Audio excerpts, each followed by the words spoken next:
Challenger!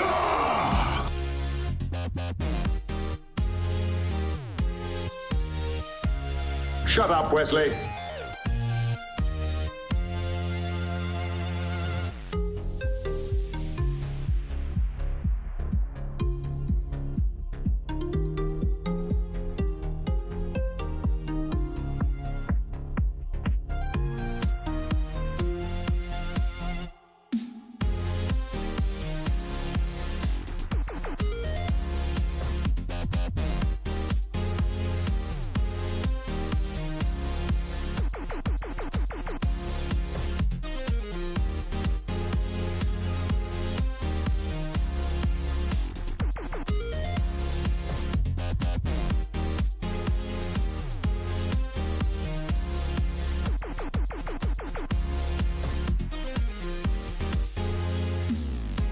We must return to the dance! The night is ours!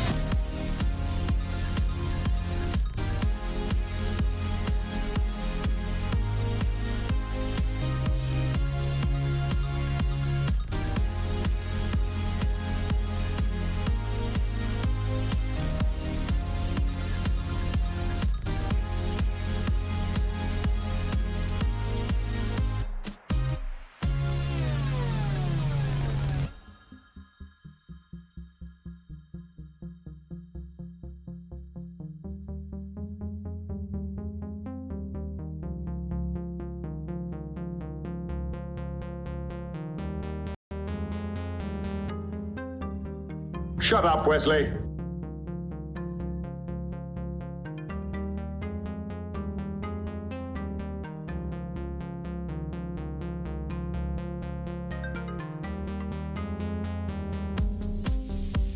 You ever see a picture of a caterpillar pupa? Come on. But it was the thought that counted. But it was a thought that counted. Exactly.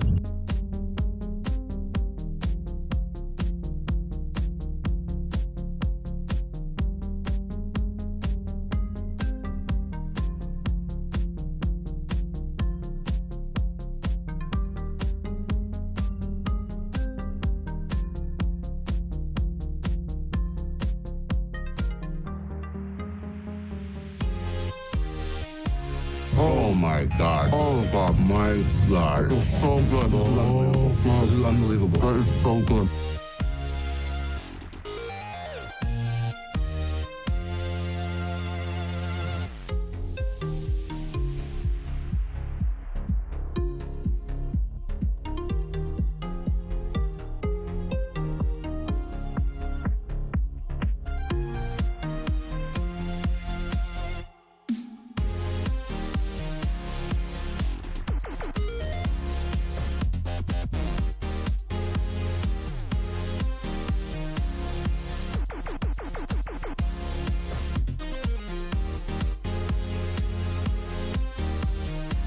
Man, I'm on your side. I always knew Isaac was a scumbag. Only had one thing on his mind, that guy. You're better off without him.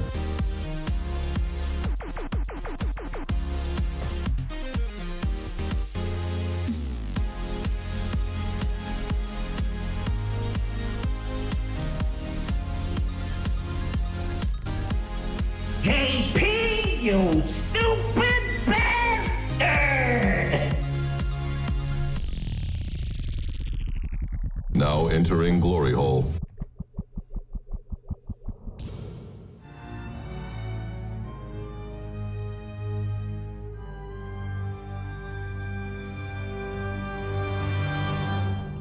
Hey gang, I'm JP and welcome back to Talking Star Trek Picard live show explosion on Egotastic FunTime. Tonight we talk about episode 6 of Star Trek Picard.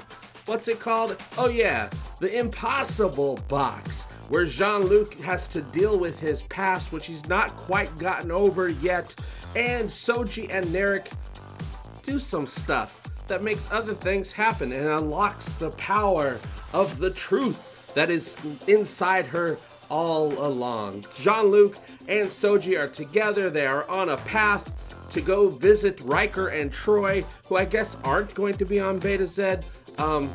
they're kind of conveniently placed somewhere else, I think. Not possibly sure. We're going to find that out next week, but we're going to talk about it tonight. Are you guys excited?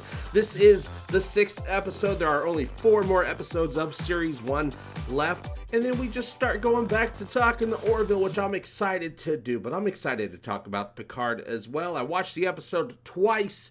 Can't wait to watch it again, taking some notes like I do. But first, let's see who's here tonight to talk about Mr. Picard. Mr. Admiral Captain Picard.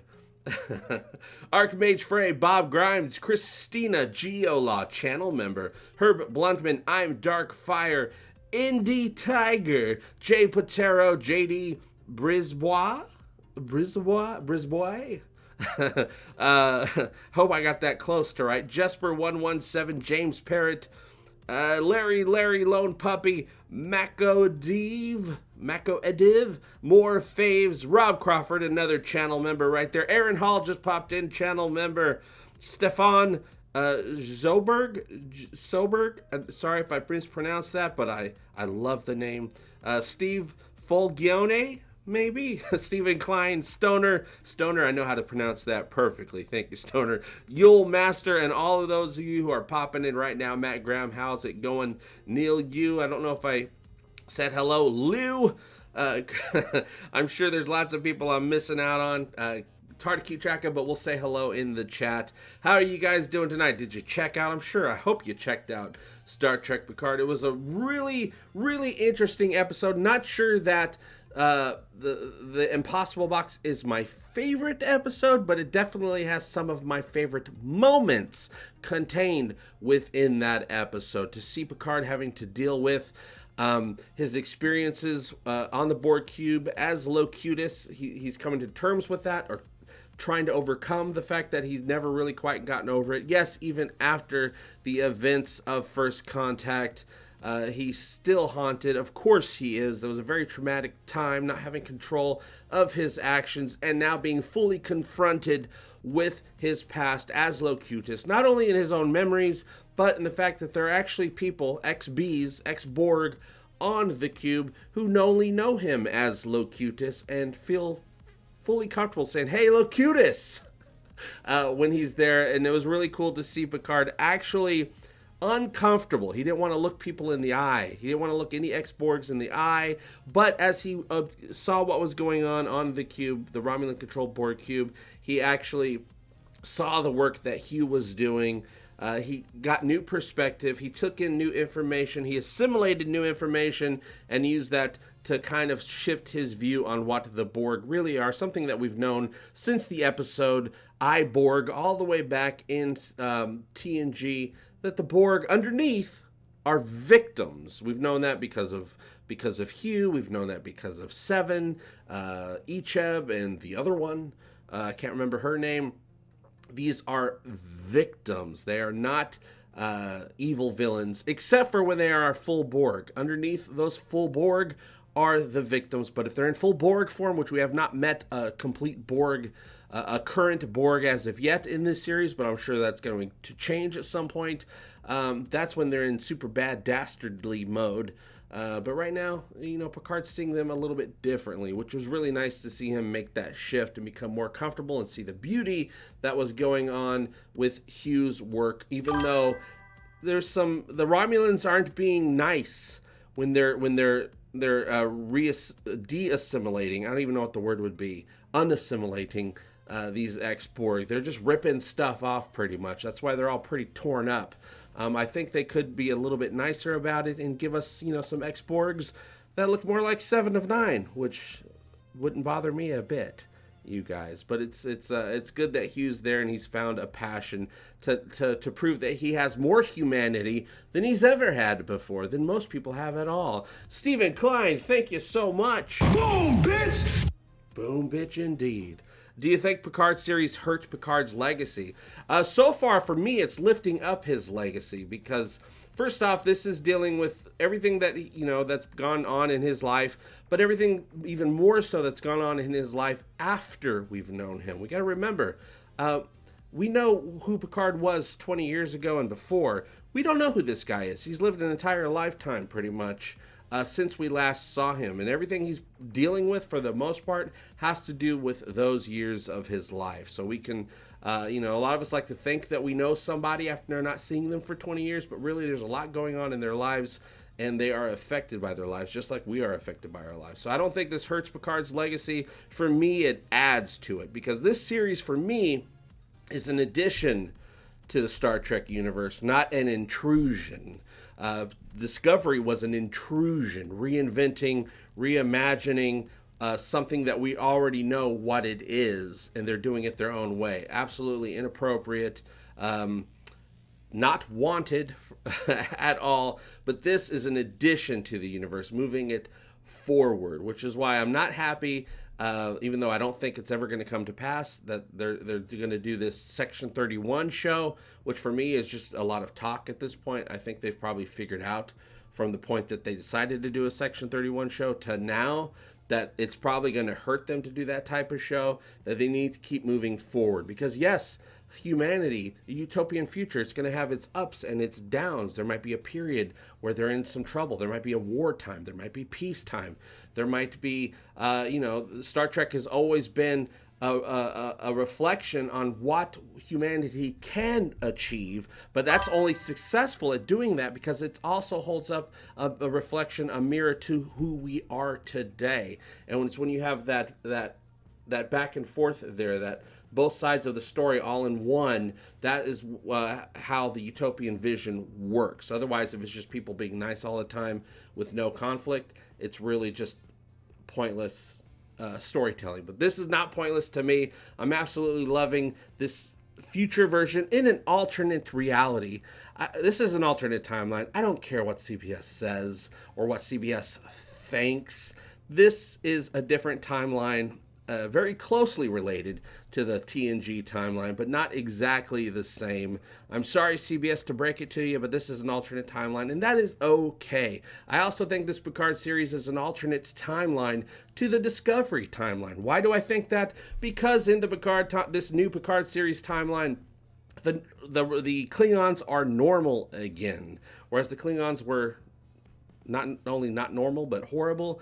In the Discovery timeline, they're back to being Klingons, as they've proven in the first episode of this season. Why is that the case? Doesn't matter because it's an alternate timeline from Discovery, but it is connected not only to Discovery, this Picard timeline, but it's all connected to the original canon Star Trek timeline too. If you go back to the TNG Season 7 episode Parallels, where we see all those different timelines, all those different enterprises, all dealing with their own slightly different scenario, all together in the same space. This series takes place on one of those enterprises. This is the aftermath of one of those stories. It all makes sense. They're all connected by the multiverse, but there are different universes. Sorry, CBS, that's just the way it is. And if you go along with what is true, what I just told you, you'll do yourself a big favor and give yourself a little bit of credit and a lot less, stuff to have to try to backpedal, because CBS does do that. And James Owen, evening, James Owen. That's what I'm talking about right there on that phone. Sorry, you guys, I get very animated when I talk about the alternate timelines. I don't think there's anything wrong with having an alternate timeline, to have the expanded Star Trek universe, but, certain corporate people fool themselves into thinking it's directly related to the canon Star Trek universe. I don't even consider the TNG movies connected to the Star Trek canon universe, though I love the movies. The Star Trek canon universe ends at the last episode of Voyager for me. I don't know about you guys. I think a lot of you will probably agree, for the most part. The JJ timeline Praxis exploded 25 years before the Enterprise launched. Yeah, and that's even yes, that changed the timeline, but also the timeline that Spock jumped into from the Prime timeline. I also don't consider that timeline to be canon Star Trek timeline. That was just some other multiverse Star Trek timeline that he jumped into. Maybe the Kling orcs stopped taking steroids and turned back to normal over a 100-year span. We don't like to talk about that, as Worf would say. No, because we know for a fact what they look like. In the original series, it doesn't even count with the original series. It was fun that Enterprise came up with a really fun explanation for the smooth-headed Klingons. But, you know, we got to remember this. The original series, all these series are TV shows doing what they can do. They couldn't come up with that type of makeup back in 1967. So, you know, they definitely couldn't come up with a bunch of poop emoji makeup in 1967. Yes, Rob Carver says, I take JP's word for Picard. Thank you very much. But of course, if you watch it and you don't like it, there's nothing wrong with that either. Shouldn't have to like things if you're not, you know, being stimulated by them. They killed off Maddox after 5 episodes of searching. I don't think there's any hope for Hugh. Yeah, Hugh's going to be in trouble next week. If you watch the next on, first I thought Elnor was going to be dead at the end of this episode. I was like, what? Because I had a prediction that Elnor was going to die after about 3 episodes of being introduced, because he was only listed in 3 episodes on IMDb. But of course, it's IMDb. You can't trust anything IMDb says. For instance, I know for a fact, this is absolutely confirmed, 7 of 9 will be returning to the series this season. We will be catching up with 7 after the aftermath of what she did in Stardust City Rag. That is confirmed, not a rumor. Actually confirmed. She will be back this season, which is good because we do need a follow-up. We need to know what she learned. Like I said last week, I'm fine with what she did. I'm not fine with her motivations for what she did.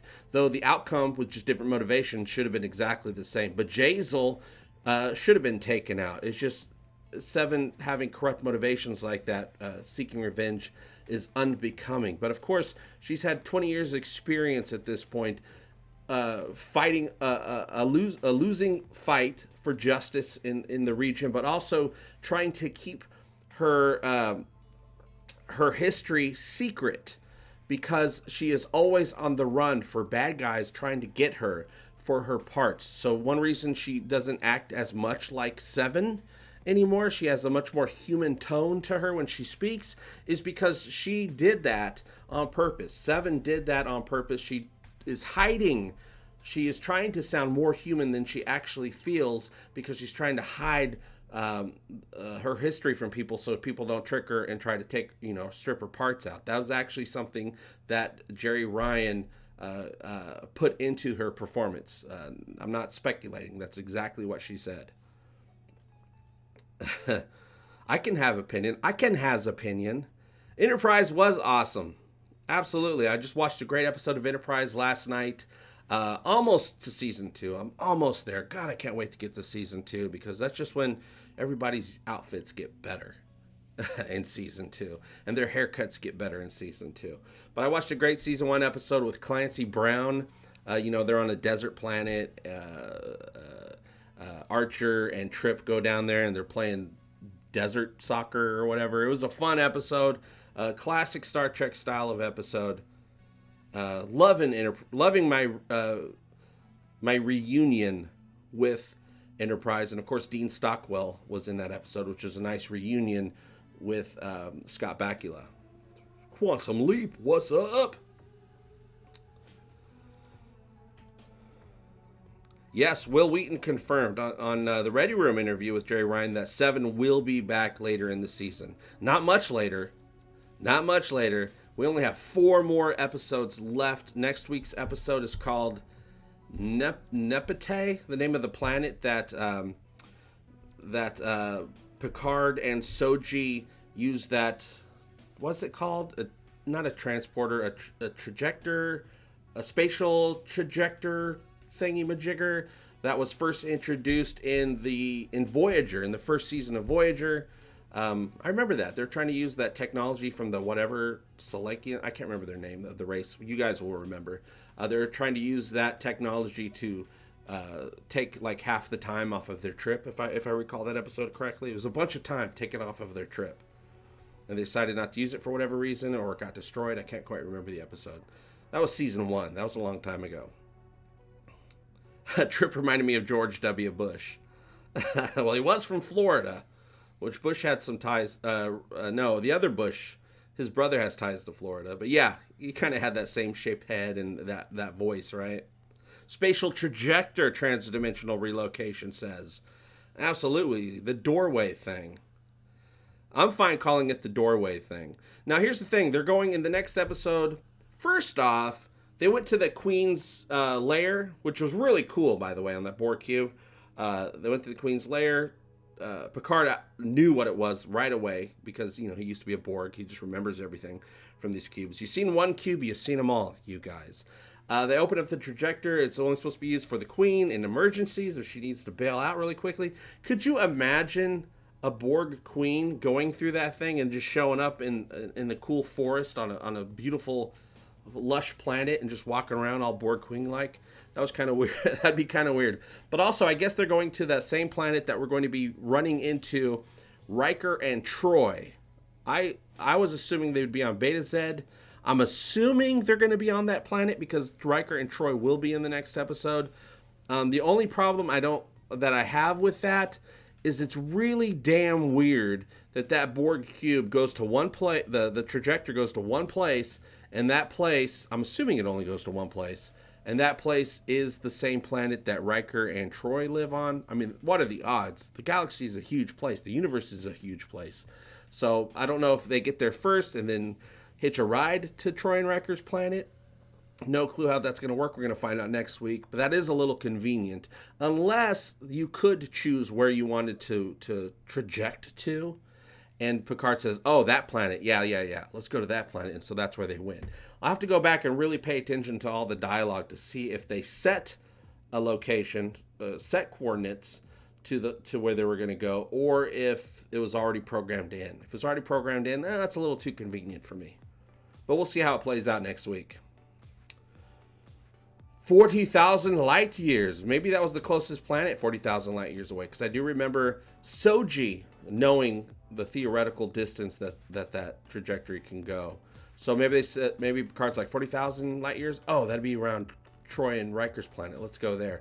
I do know that planet at maximum warp is 2 days away.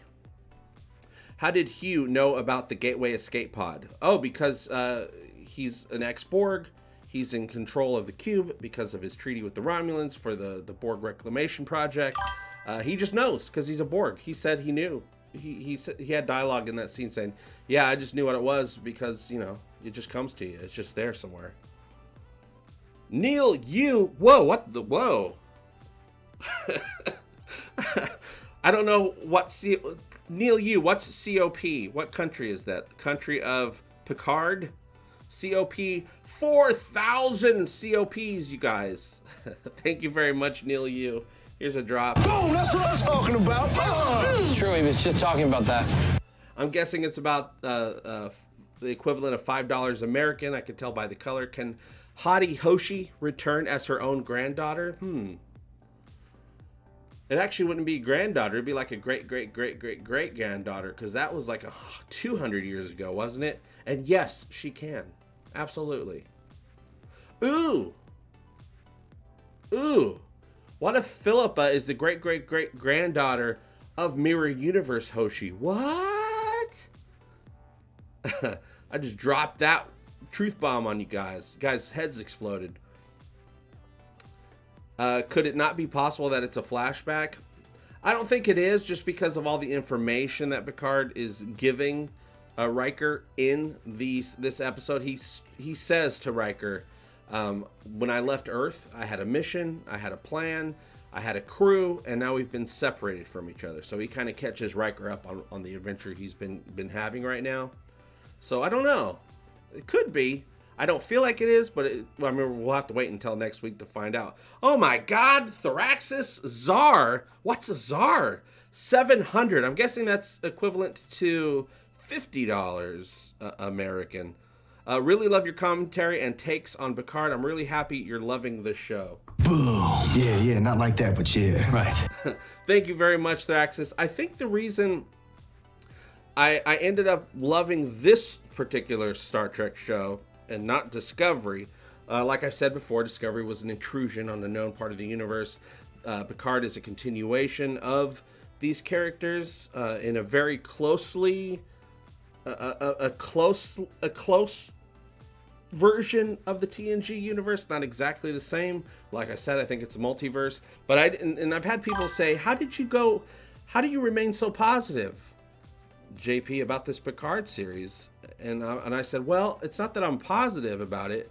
I didn't go into it being positive. I just went into it not being negative, so I could be open to whatever the story they're trying to tell. And now I'm not seeing. I see a lot of people are seeing things that I particularly don't see. In fact, I see the opposite in a lot of cases. But I'm loving the story. I think it's great. I think it's a continuation, but also the fact that I don't believe it's exactly the same universe. Though I do think this version of Picard in this series is much closer to the character of Picard from the TNG series, much more closer than the movies were ever to being the Picard that we know. But of course, this is a Picard that's been affected by 20 more years of experience. So yeah, I see the show as positive. I see the universe as positive. I see, we're dealing with a lot of parts of the universe that are not utopian, but it's all in a utopian vision of the future. We're just dealing with the outskirts of that part of the utopian universe. So I'm just really loving it, and I see just so many layers because I'm coming at it from more of a psychological and philosophical angle. When I think of the character motivations and what's going on the screen, it's not just a TV show to me, I guess, or I'm not treating it like just a TV show. I'm treating it as like an exercise in the human condition. So I'm really enjoying it, and thank you very much for your super chat. I love you so much. I love you, damn it. Dan Crane. Oh, I gotta do a soundbite. Hold on. Everybody does it sometimes. I went to town on myself this morning. That's why I look so relaxed right now. God, this whole ship is gross. You went to town. JP, have you read the newest Star Trek Picard, The Last Best Hope? First off, I have to say, reading is dumb. I like audiobooks and TV shows. No, just kidding. Help fills in the 20-year void. Oh, I'd be very interested. I'd be very interested in that. So I'm assuming that the book, as far as CBS is concerned, is canon to the CBS Star Trek. Here's the thing, and I say this, there's Star Trek canon and there's CBS Trek canon. So all of this is all CBS Trek canon, and I think it's fine for them to have their own second canon, their separate canon. They just need to realize that it's okay, and just leave the old stuff alone. Don't say it's all the same. You'll do yourself a favor, and you'll do a lot of fans a favor, because JJ Trek is what it is. It is what it is. I've never had a problem with it, except for what they put on the screen, story-wise, writing-wise, line-wise. Some things I love, some things I don't love about it. But I never had a problem with it connected to Star Trek canon because it's its own universe. That was the best thing JJ did when he came out with those Star Treks. He says, oh, this is a different universe. So we were like, okay, whew, okay, cool, awesome. Now I could just judge it for what it is, what they put in front of my eyeballs to judge, to like or dislike. But I don't have to worry about that type of baggage. CBS needs to do that. But yeah, I'd love to get filled in on the 20-year void. That sounded dirty. You got to use your imagination. It's a bit of a stretch, but it's dirty. Yeah, I'd love to check it out. The Countdown comics, which were kind of boring to me, did fill in some of the background to what Picard and Raffi were going through, as well as Laris and Shaban were going through. I really like Laris and Shaban because I understood where they came from, so I didn't have those questions in my brain. But also, I feel for people to enjoy a show, it shouldn't necessarily be required that they go into, comic books and books to get caught up on what's going on in a current season, though I do think it's great for ancillary information after the fact. Jake Krause. We need no longer fear the banana. Does it work on all fruit? What about salads? I bet Jonathan Frakes comes during last minute next week. I was thinking Dirty's thoughts again, Jake. No, I think he's going to be through like the whole episode for the most part. It's going to be, I'm guessing, as far as Picard's story goes, Picard's story, half of the episode will probably be slow, calmed down, getting advice from Riker, having some good scenes. Don't know how much, I don't know how important Deanna's going to be, but I think Riker will be important as far as grounding Picard and reminding him who he is. and helping him settle his thoughts. In this episode, he seemed a lot older, and I think that was done on purpose because he was not only is the Urematic syndrome getting a little bit worse, but also he was so affected by his experience of going to have to go to this Borg cube, which he does not want to do, that it took the energy out of him, and it started having him show his age a little bit. But I'm sure seeing Riker will put a boost, give him that little boost that he needs, where all of a sudden he's a little bit younger and jovial like he was in the first few episodes of the season. I really don't think that we'll be seeing Riker after this episode. We could, it'd be cool, but yeah, I don't think there's going to be any action stuff going on that planet. All the action is going to be happening with Rios and the La Sirena and everyone on the La Sirena, because the Borg cube, the Romulan-controlled Borg cube, is after them. They have them in a tractor beam, and they're going to take them in, and they're trying to figure out how to escape. So all the action will be on that side, but I'm betting the Picard side is going to be nice and cool beans and just chilling out. Hey, number one, sorry, I have a dog named number one as well. Let's talk a little bit. Keep me grounded, dude. Small Town Productions with a Z. Love is the fish hook that hooks the fish. That it is, Small Town Productions with a Z. Seems like Hugh, the only character so far, was actually happy to see Picard. Yes. As far as OG characters, yes. Hugh, by the way, that reunion was really nice. That was a really, really nice reunion. I didn't expect to get I got a little choked up, just a tiny, tiny bit, because you got to remember, Picard hasn't seen Hugh since, I guess Hugh showed up in the lore episode, Descent. I think he's in that, right? I can't remember. But anyway, Iborg, Picard is the one who saved Hugh, pretty much, got him his humanity back. And so Picard, I'm sure, avoided Hugh like crazy because he didn't want any reminders of his time on the Borg cube. So it was actually really cool to see their reunion. I got a little bit choked up, which I never thought was going to happen. I never really cared that much about Hugh when I think back on TNG. Loved Hugh, but I don't really think about him very often. So it was really nice. But yeah, he was happy to see him. Seven was not happy to see him. God, what, have we had other cameos yet? We have, but not the same type of cameos. Riker and Deanna are going to be very happy to see him. Hiroshi loves you. Show no mercy. We fight for the glory of Avis. Spartacus Prime. Hail JP. Thank you, Hiroshi. Greetings from Munich, Germany. It's 2:26 a.m. here. Well, thank you for staying up late. And from my point of view, most of you are standing 90 degrees to the side. That's a Borg.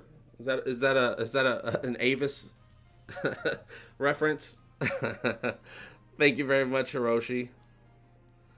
The Riker maneuver. Yeah, there's the Picard maneuver, but there is the Riker maneuver. We just need some low-backed chairs for Riker to pull off that move. Yes, Descent Part 2, says Stanlow Crickets 888. Luke Moore, channel member, talking to Andrew Reynolds. I'm snooping up. I'm snooping on your conversation. It wasn't just me that noticed the Bridge Commander system name. Really enjoyed episode 6. Thought this could have been a good place to introduce Hugh. Yeah, we got a little bit of Hugh, a couple episodes ago. But this was which was okay. It was cool. But this, we really get Hugh's point of view. A little bit more of what he's been through as well. And his motivations for helping the Borg. He says that the Borg, the ex-Borg, the Borg, but also the ex-Borg, because they were Borgs, are the most hated race. Even though I don't consider them a race, because they're made of all kinds of races. The most hated people in the universe. And even though they've been, they've refound their ex-Borgs, they've been reclaimed, they're dealing with the pain and the victimizations that they dealt with, they are still treated as such. They still don't have freedom of choice. They're not allowed to ever leave the Borg cube. He is, because he's a citizen of the Federation. Those other XBs are not. They are never allowed to leave. If they did, they'd probably be not treated very well. So their situation is still the same, pretty much. They don't have control over their lives. But he did say that their new queen is a Romulan. Don't know exactly. I don't know if he's being a little metaphorical there, or if there's the leader of the Romulans right now is a female. If so, who is that female? Wouldn't be Commodore O. No, it couldn't possibly be Commodore O. Hopefully we'll find out a little bit more about that later. Don't forget this one story. This Picard series is one story.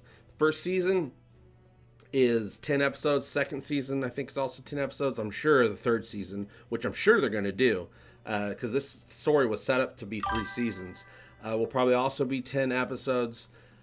We got to remember, all 3 seasons are not 3 different stories. They're all going to be this one story. You know, the layers are going to be being pulled back throughout every season until we get to hopefully a good ending, not only for our captain, our admiral, our Mr. Picard, but also for this universe. Hopefully, I'll be kind of pissed off if it's not a happy ending for the Federation as well, because I'm telling you right now, people are worried that the Federation is going to fall, and which leads to the storyline for the third season of Discovery. I have no worries about that. I see instantly that those 2 universes aren't necessarily the same. The Red Angel made over like 900 different time jumps. Every time jump starts a new timeline. I very much see the third season of Discovery, the future that they jumped into, being a different what if universe. The moment you leave, in time travel rules that I made up right here and now, when you leave the timeline, if you go to the future of your timeline, you cannot possibly go to the future that is the same timeline you're in now, because you left the timeline. The fact that you left that timeline changes the timeline. Therefore, when you get to the future, it is a different timeline. So I think the moment Discovery jumped into the future, they went to a different timeline. If not for just because the Red Angel making all those different timelines, but just the fact that they left that timeline would leave the timeline to be changed once you get to the future. What? Quantum physics in the house that I just made up because I have no understanding of quantum physics, you guys. Indy Tiger. Hobo clowns are the most dangerous because they're hungry. The LaForge maneuver, rolling under the door. That I know. Boom, right there, rolling under the overhead door in engineering last minute, even when unnecessary. Yes, the LaForge maneuver isn't just rolling under the door. It's waiting for that last second. It's a game of chicken, is what it is. You wait for that door to start, and then you're like, okay, 1, 2, 3, and then you roll as late as you possibly can so that you just barely miss getting crushed. That is the LaForge maneuver, you guys. That's absolutely true. Stanlow Crickets 888. Okay, I quit right now. I cannot work here anymore. Hugh killed or survives by Elnor and activated XBs. Well, I do know. Ooh, activated XBs. That's an interesting thought. Hugh and Elnor, I believe, survived that fight at the end. Though that would have been a really cool way to kill off Elnor. I like Elnor, but that would have been a really cool way to kill him off with just the doors closing and you hear him say his catchphrase, "Friends choose to live." That would have been a great way to kill him off, but they already showed him in the trailer for the next episode. So Hugh is there. That Romulan Narissa, that hot Romulan chick, Narissa, she's got Hugh and she's like, "Oh, you tell us where they're at, you mofo," that type of thing. "You're a traitor." I don't know how that's going to play out, but also you see Elnor there as well. Would have been a great way to kill him off, but it would have been sucky to kill him off that way so soon. If they're going to kill him off maybe a couple seasons from now, that would have been an amazing way to kill him off. Hell, they probably still could if they wait a couple seasons from now. But yes, absolutely. Shut up, Wesley. Shut up, Wesley. JP just made my head hurt. Stop it, JP.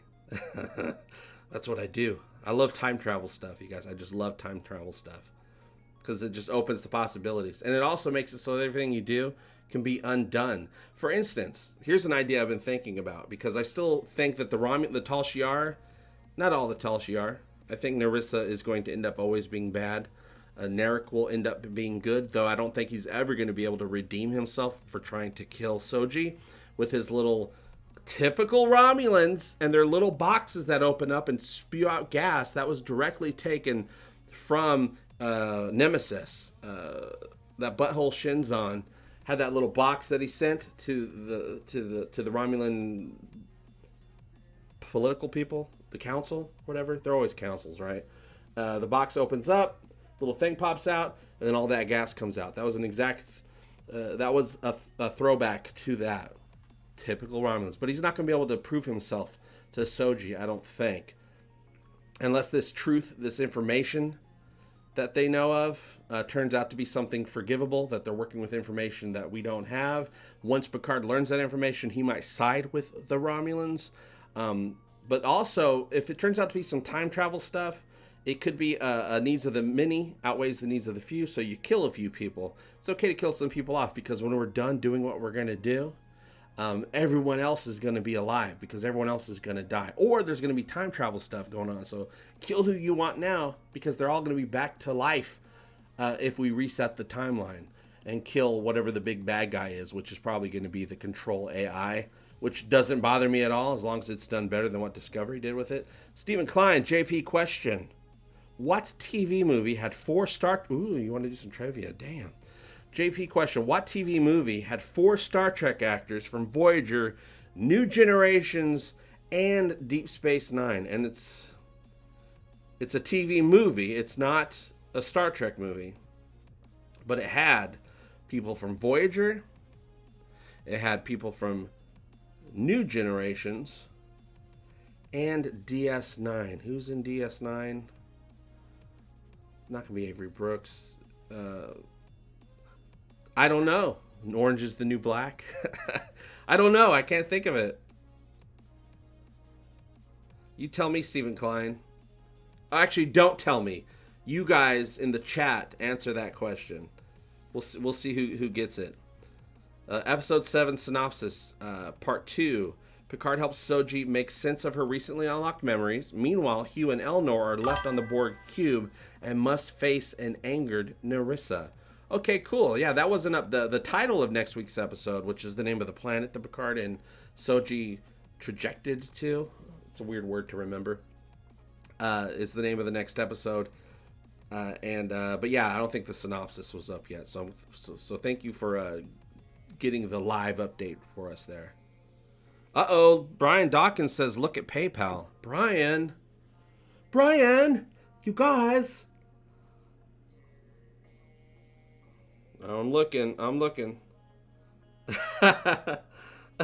Brian Dawkins with PayPal, which there's a link down below, which you guys are kind enough to contribute to sometimes, especially Brian, sent 2017 not 2017 dollars, $20.17, so 2017. Thank you very, very much. If that's a clue, I'm not getting the clue. If it's a clue to that other question that Steven put up. But thank you very much, Brian Dawkins. Here, you get a... She speaks with the might of 100 soldiers. That she does. Can't wait for some more Orville, you guys. Hiroshi loves you. Again, Hiroshi. Thank you very much. Yeah, I like that. That's good. Yeah, you look like the guy who's on the list because you know the DJ. Please replace Elnor for 7. She can defend Picard as well. I think Elnor probably is even better. And also, we care about Elnor less. So if he dies, it's not that big of a deal. But yeah, I would love it if 7 was a bigger... 7's coming back. But I would like it. It would be great if 7 becomes a bigger character in maybe the next season, where she joins our crew. It would be nice to get one of the leads from one of the previous series to join us a little bit more. I love that we have a new crew that's not connected to Picard's past. Well, not in the past that we're aware of. His new past. Great, I get it. The focus needs to be on Picard, but it would be nice to pick up a hitchhiker for 3 or 4 episodes or half a season, right? Geola says, I'm curious as to what the Angry Nerd Troll thought of this episode too. I haven't asked him yet. I'm going to ask him tomorrow when I start putting together my thoughts for the latest episode. I still have to rewatch one more time and then come up with a game plan for topics. I will say, though, I had an idea, even before I watched the episode, I had a great idea for an intro, what I call the hook of the episode, which takes place right before the opening credits, or not credits, but the opening theme. I was going to do a fun scene of what we thought was going to be LOCUTUS of Borg that we've been seeing in the trailers, for a while now. It's that, that bald Borg guy that opens up his eye, but he has one eye covered. And I'm like, oh, LOCUTUS didn't have his eyes covered. They got that completely wrong. They're doing great with Picard's connection to the Borg and his feelings about it, but they didn't think about the reason LOCUTUS was even created, which was to be a bridge between the Borg and humanity, which is why he had both eyes, whereas most Borgs only have one eye because one's Borgified and one's humified. LOCUTUS had both because if you're going to try to win over humans, you're going to need both eyes because humans respond to that. It's part of our evolution. They missed that, but it turns out that was not LOCUTUS. It was just some symbolic little Borg guy in one of the coves, regeneration coves, or I can't remember what they're called. It wasn't him at all, because I was going to do this intro where I was like, I was going to sing the Enterprise theme song like I do sometimes, where I was going to go, it's an alternate timeline, just look at LOCUTUS's eye, it's not the same time. I was going to do like a little intro like that, but I had to completely scrap it because that was not LOCUTUS like we thought it was going to be. Rob Crawford, hey JP, did Q have a big part in Picard, or am I way off that Q was on Picard? No, Q has not showed up or even been mentioned, I believe. I don't even think he's been mentioned. He did not show up yet. He is rumored, and I think this rumor is true, that he is going to come up at some point. We have no idea if it's going to be the real Q or just a flashback of Q or just Picard going into, having some delusions and stuff like that as his aromatic syndrome gets worse and worse and worse. We did see it come out a little bit in this episode when he got pretty pissed off pretty quick when the Borg were even mentioned, which of course we know is something completely possible for Picard to do because he totally freaked out and flipped out in First Contact. So I think Q is going to show up. I just don't know if it's going to be current Q or a flashback of Q. I'm hoping a little bit of both as Picard gets more and more haunted about all the horrible things that have happened to him over the 90 years of his life. Stephen Klein, JP, I want an Orville time travel episode where they end up at a Comic-Con. That'd be awesome. While walking around, they bump into William Shatner, and a cameo as himself tells them to get a life. Oh, that would be great. I think it would be great if they ran into William Shatner at a convention for his Denny Crane character, or maybe TJ Hooker. And nothing to do with Star Trek. It would be absolutely hilarious to have him on there as himself, but it has nothing to do with Star Trek. That'd be amazing. Yes, Whoopi Goldberg will be returning as Guinan in season 2 of Picard. Probably would just be a cameo. I'm sure it'll be an important episode because they only bring characters back if they're going to do something kind of important, as opposed to just like, shooting on the screen as a Star Trek Skype call going, hey, I hope everything's going good. Yep, I'm just captaining my ship. See you later. It's getting busy around here. That sort of thing. They want people to have like some insight. Hugh had a very important role. Seven had a very important role. I'm sure Riker and Troy are going to have something important, probably some words of knowledge, bits of knowledge or something to pass on to ground Picard, because they know him when he was at his best. So everything's important. So I'm sure Guinan, who is always basically a consigliere, however you pronounce that, for Picard, will have some sage words of advice for him in season 2. And maybe, I don't know, make him a drink. She's pretty good at making beverages, so that'd be great. Alcove, there you go, Giola. That's the word. Indie Tiger also had that. Yes, I cannot wait for season 2 of the Orville. I got my little Orville pin right there in my hat. Not a lot of news for the Orville as of yet, except for their hardcore filming still. They're putting out pictures all the time from the set, but but it's all pictures that have no meaning. Like it'll just be a camera in front of a blue screen. You're just looking at the camera they film with. Tom Constantino put out a great close-up of, I'm pretty sure it was Bortus. It could have been Clyden, but it looked more like Bortus, like Peter Macon. Just a close-up of his eye with a little bit of his forehead. Nothing to get any information from. I do know that Bruce Boxleitner will be making an appearance in season 3. Don't know what his role is.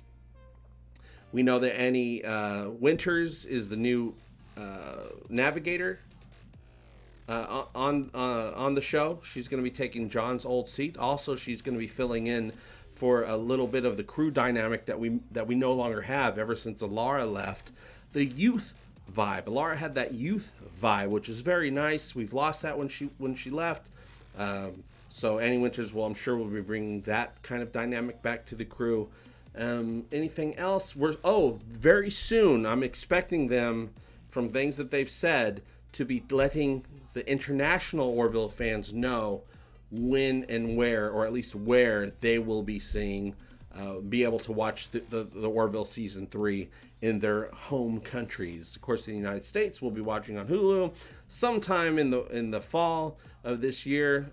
Still waiting on an announcement as to when that will be. We're looking for that air date. Of course, once we get that first premiere date, I'm going to be all over it. I'm going to be sounding the alarms. I'm going to go on every website that exists and just shouting at people's faces, "The Orville's coming!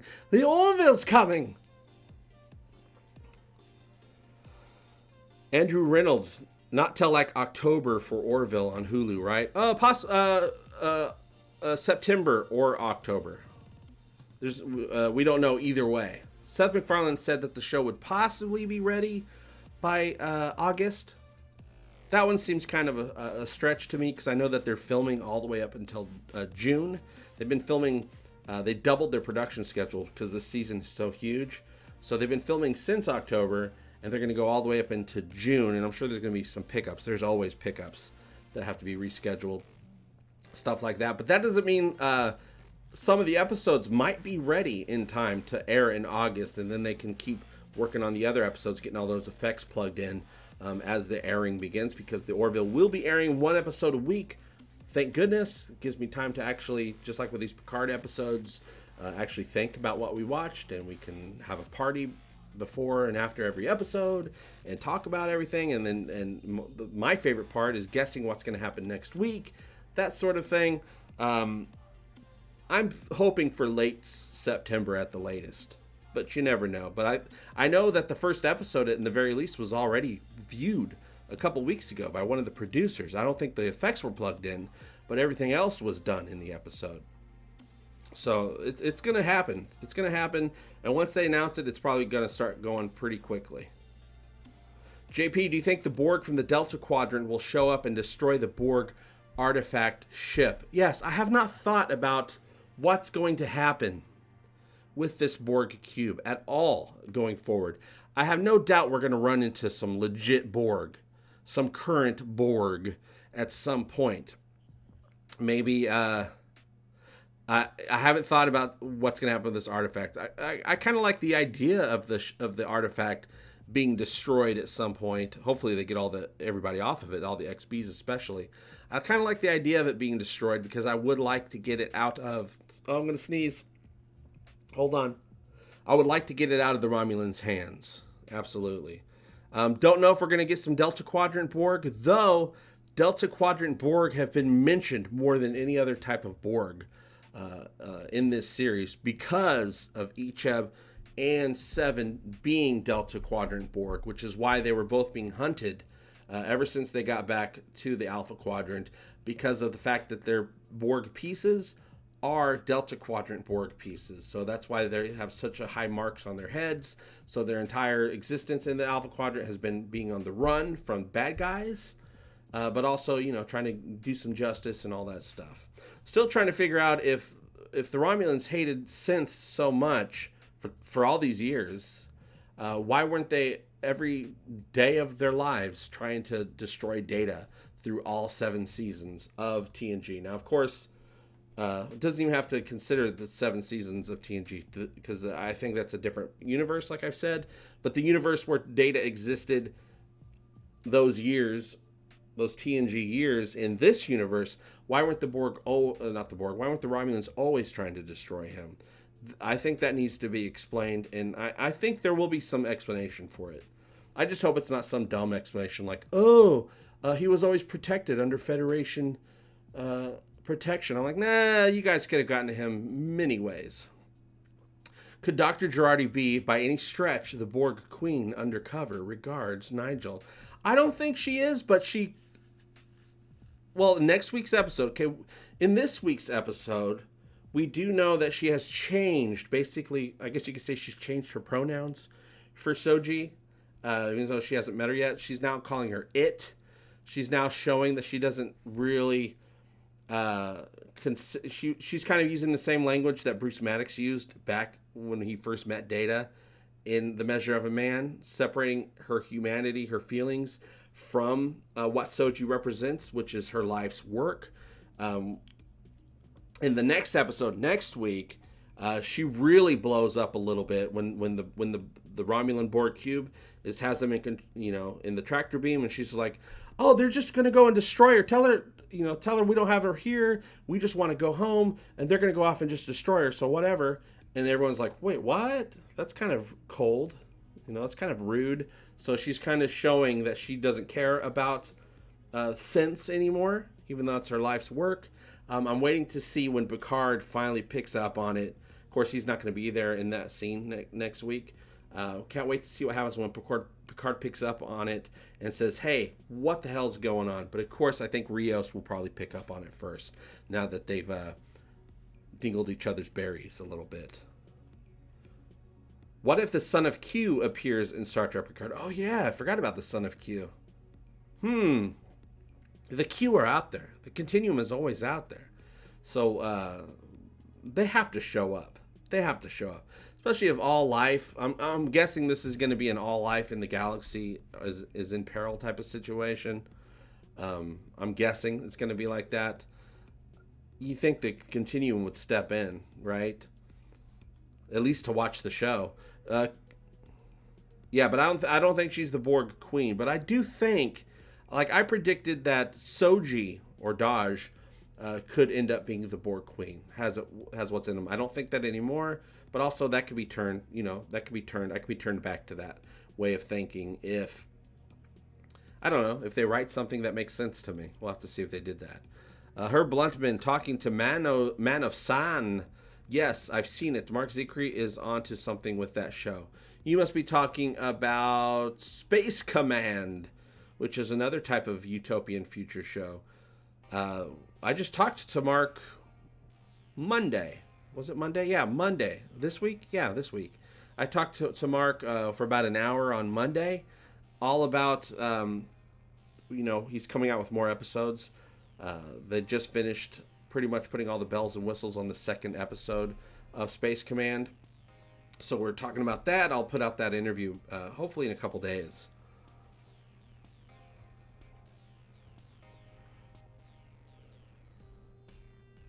Data is an android. Romulans are synths. Totally different. Picard says that that androids and synths are the same in the first episode, I think. But synths are kind of like, but they're different. Data was advanced. He's a synthetic. He's a synthetic life, a sentient synthetic life. The other synthetics were not sentient. Data was the only one. Well, of course, lore. But they haven't mentioned lore, which is kind of weird. They have to mention lore at some point. If you're going to bring up B4, you got to bring up lore. Lore is even more important, in my opinion, than B4. Because, yes, B4 had a little bit of Data's memories still left inside of him. But Data's memories aren't even necessary with lore. Lore has all the good parts that Data has, but he had that emotion chip before he was ready. But all the others, the work in there that made Data special, lore had all of that. So you got to bring him up. Maddox would have been interested in mining the remains of lore. Absolutely. Hiroshi loves you. Let's go! Will Reginald Barkley show up? I don't know if he will. Now, of course, Reginald and Deanna, Broccoli and Deanna showed up in Voyager. towards the last few episodes of Voyager, I believe, or when they were starting to get closer and closer to home, and Deanna and Riker showed up in the season finale of Enterprise. I don't know. I haven't heard anything about him. It'd be great to see him, but how would they put him in there? Because it has to be important. I don't think Broccoli was ever that important to Picard, as you know, personally, as a character or his history. You know, he served under him. They had some adventures together, but I don't think Picard thought of Broccoli very much. So maybe I hope they would just keep bringing up people that are important, I guess. But I would love to see Broccoli. Cardinal Sin, how you doing, Cardinal Sin? I can promise you that if anyone comes at you or tries to take you down, I'm gonna mess them up first. Cardinal says, "Hey JP, I'm having an egotastic fun time. How about you?" I'm having a very egotastic fun time now that you guys are all here. Absolutely. Kevin Scott. Oh, this is gonna be fun. This is gonna be a new fun thing. Kevin Scott 76. Hey JP, has anyone started a petition to make CBS Star Trek not canon? Power of the fans. I don't know if they have. I think it's completely unnecessary. Mostly because, Kevin, there is no proof that CBS Star Trek is part of canon. They'd have to prove that it is part of canon before we can make them take it out of canon. Now, I do think CBS Star Trek is canon to the CBS Star Trek universe. I think it's a completely separate universe. It's a multiverse, which of course Star Trek embraces the multiverse in many episodes. They've had multiverses, and I think this is one of those multiverses. It's an expanded Star Trek universe, which helps me sleep at night. And I don't care what CBS says. They don't say much on this topic, but they have not said, oh, this is a different timeline. That's okay. I'll say it for them. This is a different timeline. One timeline where the Klingons are a horrible mess, among other things, and then another timeline where Picard is going through some shiz a little bit differently than he did in the TNG timeline. Picard is a fun extension of the universe, and Discovery was an uninvited visitor. Rob Crawford, JP's not wearing any pants.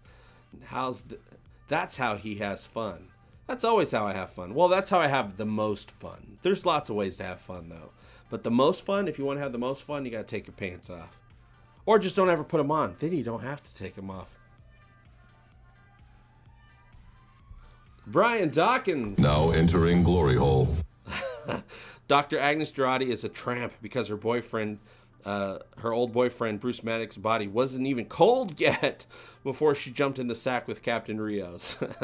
Funny, but as I'm sure you realize as well, Brian, she slept with Rios as a distraction to the fact that she killed her boyfriend.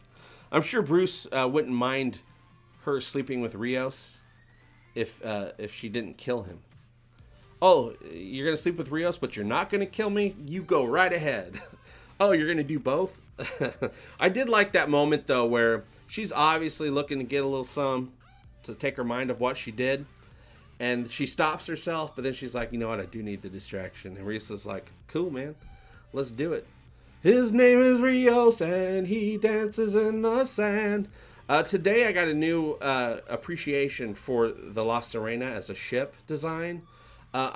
I decided, thinking about it, I never really thought about it before. I like the design, the interior design of the ship, that everything is in that big area. I mean, it's just one big area in the middle with the little medical area underneath. It's got the transporter bay. It's got, all the bridge stuff, and everybody's rooms are on the side. It's like a traveling cabin, a gypsy caravan, if you will, without all the other vans to care about. I like that design for a small ship like that, where everyone's got their rooms, but all those rooms lead right into the bridge, which is also the transporter area and the engineering area. It's all there in one, which is a nice compact and a smart way to design a cheaper set, because the whole set is all the different rooms you're going to need for the most part. But yeah, anyway, Rios and Agnes, got a little together. I'm also glad they didn't show them getting all sexed up with each other, Classy move to say, hey, we're going to go do it. And then they just walk off camera. We don't have to actually sit there and watch them mac on each other. Thank you very much, show, for not doing that. As we know, Discovery would not have done that. We would just have to sit there for 15 minutes until one of them climaxes. So thank you very much, Michael Chabon, for doing that. How would the sentience of Data compare with the Nexus 6? Oh man, Dave G. Sound, don't bring up the Nexus. I try not to ever think of the Nexus, ever. And you put it in my brain again. Yeah, to me, the entire universe doesn't matter because of the Nexus. Nexus is flying space heaven ribbon. Still never quite understood the point of the Nexus. Who created the Nexus? Maybe it was said at some point. I don't know, because I try not to think of the Nexus. I don't. But yeah, I don't know how sentience of Data compares to the Nexus 6.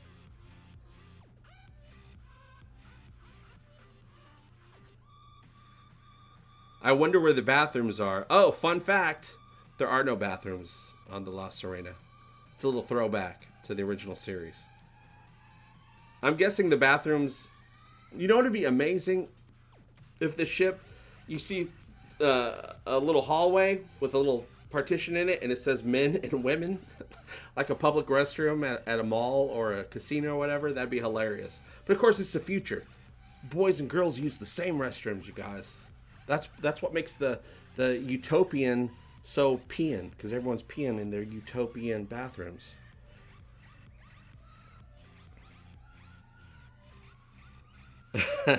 Should have got to see some Girardi boobage. That's why everyone's tuning into the show. Have you forgotten about 7 so soon?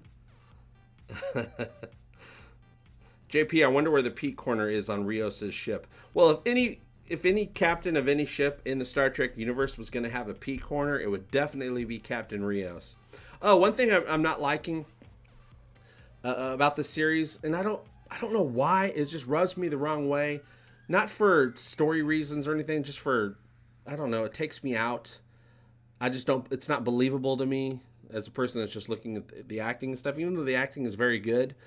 I loved, what's her name, Raffi? I love that scene where Raffi was talking with that Starfleet lady to trick her into giving them credentials so they could go to the Romulan cube. It was a really fun scene. She really played that lady like a fiddle. She gave her no choice, but in a innocent type of way. It was really good.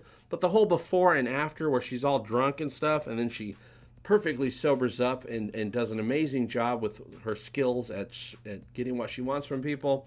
And then as soon as it was done, completely drunk again. That whole story thing, I'm not digging it. It doesn't seem realistic to me. She should have had, if she was drunk, she should have had some problems during that scene. Maybe still able to pull it off, but it wouldn't have gone so smoothly. I saw no inebriation in her at all when she was talking to that commander. Unless her superpower is she's good at pretending to be sober, which maybe that's her skill. Maybe that's what she's bringing to it. Not liking that. I like the story of her not being a good mother. I like her skills. I like all that stuff. Just not buying the addiction part of it. Don't know why. It's just not being believable to me. Brian Dawkins. I wish to bring you erotic pleasure. Let us experience this sexual event. Ooh, it's happening now, Brian. I hope she does the decent thing and she wears black underwear in honor of Bruce's memory. Right? Probably didn't even wear any underwear. Rude. Robin Markowitz. I would be happy to attempt sexual relations with you, Lieutenant. Supposedly, the twins were created from a single neuron from Data. Now, that's the theory. That wasn't said to be true, but that is the theory that Bruce Maddox was working on. We don't actually know if they were built upon that theory, but it might have come into play a little bit into their creation for sure. I think it makes sense that it would. But we don't know if it actually was created from a single neuron. But that was the theory that the last Girardi saw he was working with or trying to work with.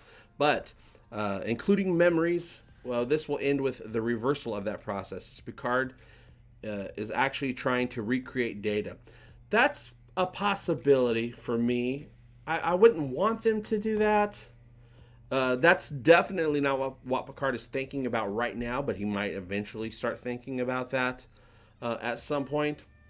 I don't think he's gotten there yet, but I could see that as a possibility. Absolutely, Robin. I was going to say something else about that. Oh, I do definitely think that some of Data's essence, we know that some of Data's essence is inside the girls, and that when Daj saw Picard on that television screen during his interview, she didn't know nothing about him, right? Really? But when she saw him, I'm guessing that part of Data, the essence in there, drew her to Picard, saying, I feel safe with you. I don't think Soji, because when Soji met Picard in this episode, she's just like, do you know me? She didn't have that urge like Daj did. It's like, this man is trustworthy. This is who's going to help me. But I don't know, maybe she was just so confused because everything was happening right then and there.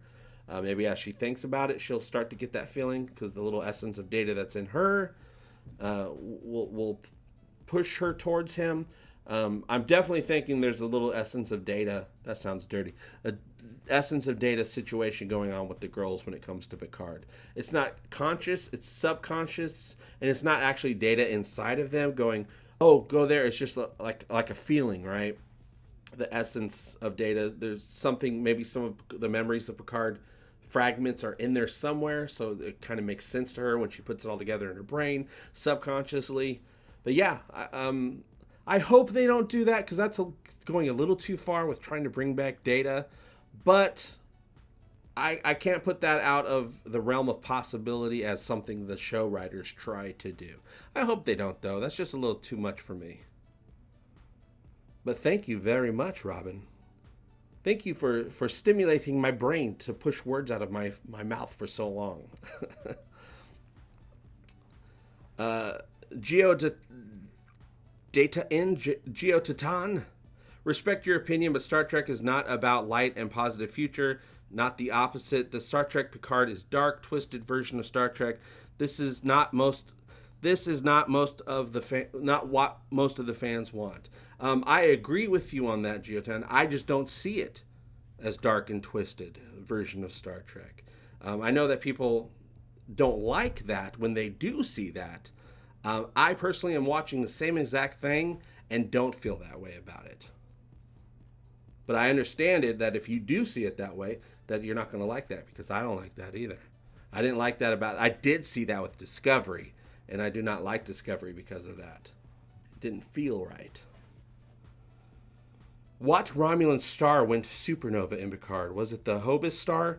Ooh, I think Hobus was mentioned a few times from Star Trek 09. I don't know. That word Hobus seems very familiar in this show. I'll have to go back and look. I don't know the name of the star. Also, that supernova, I think, I have no reason to believe this except for the fact that it exploded pretty quickly, from the time that the Federation found out about the supernova, the possibility of the supernova, and the time it exploded was 10 years. So the Federation found out about it. The Romulans known about it for a lot longer before that, but the Federation found out about it. 10 years later, it exploded. That's still pretty fast, 10 years, right? I think while they believe, or it's a conspiracy, that it was a natural event, that the supernova novaed superly, that the sun went supernova, I don't think it was a natural occurrence. I think something somewhere had a hand in that and made it go supernova at an accelerated rate. But, either they don't know that somebody had a hand in it and tricked them into thinking it was a natural occurrence, or it's a conspiracy. Hopefully we'll find out. I have no information to base this on, except for it feels better to me if some secret phantom menace, I hate that phrase, had a hand in making that thing explode so quickly.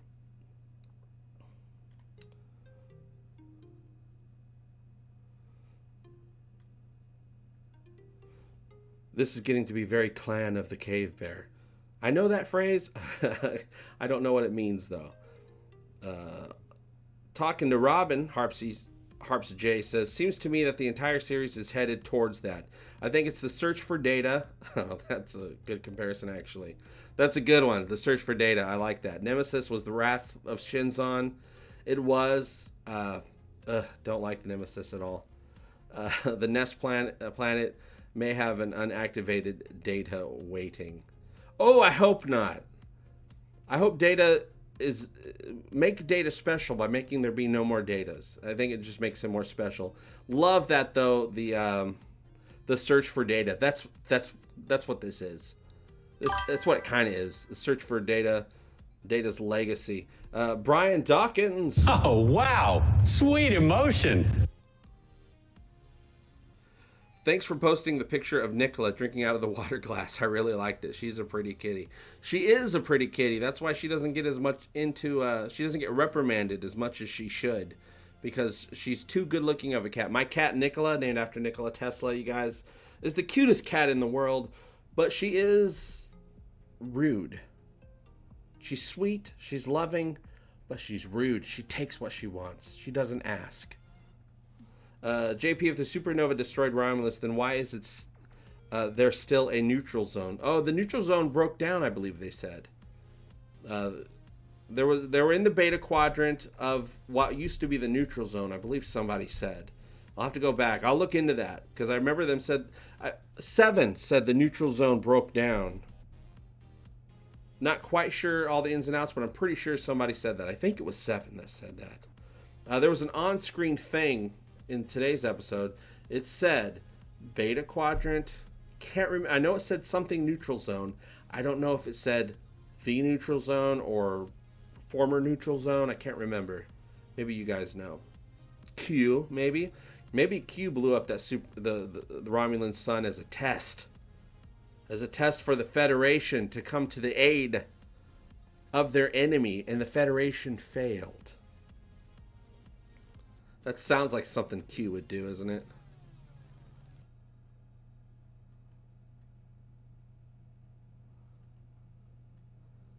This is the TNG Prime timeline of Mars. I don't think it is, but I'm okay with it not being.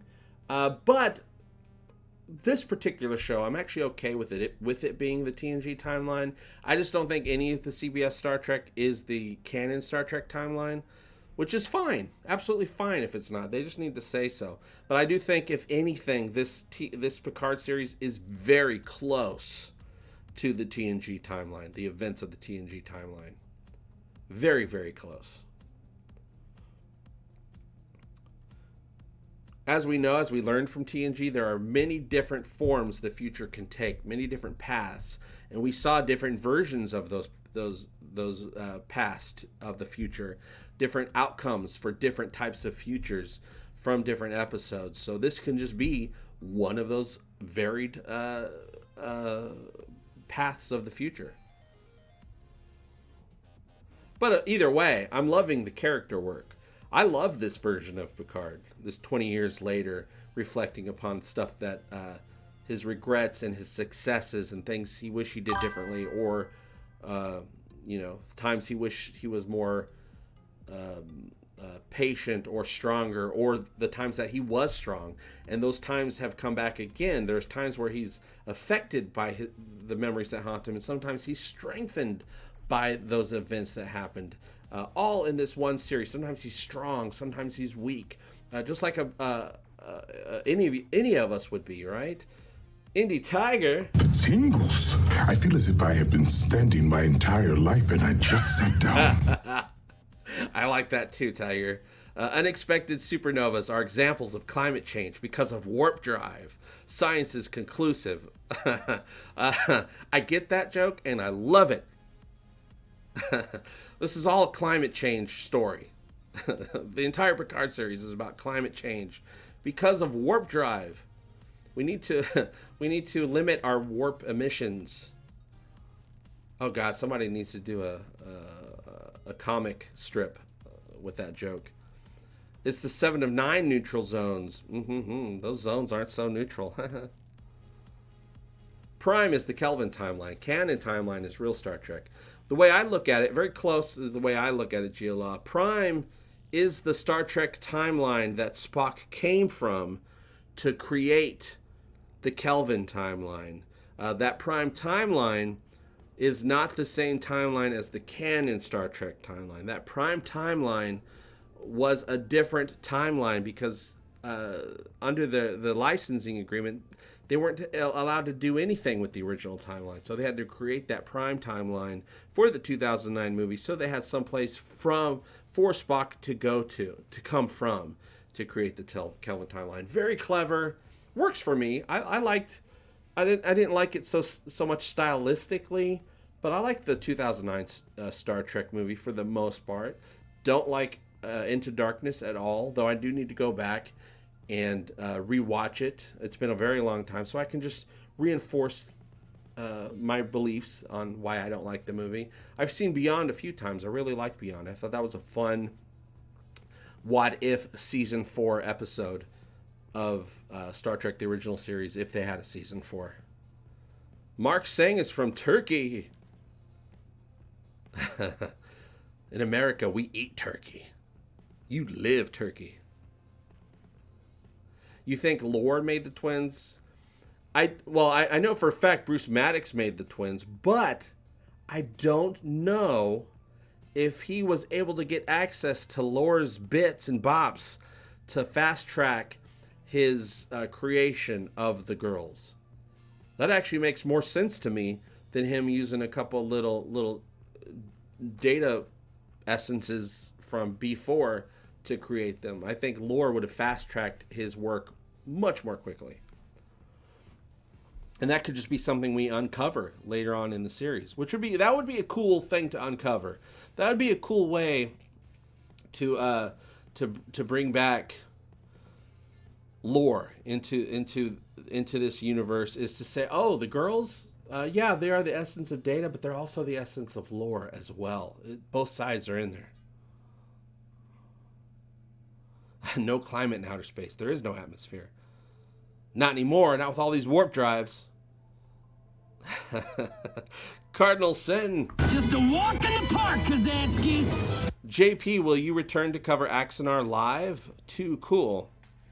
I've been talking a little bit with Alex. They might fly me out to cover the Los Angeles side.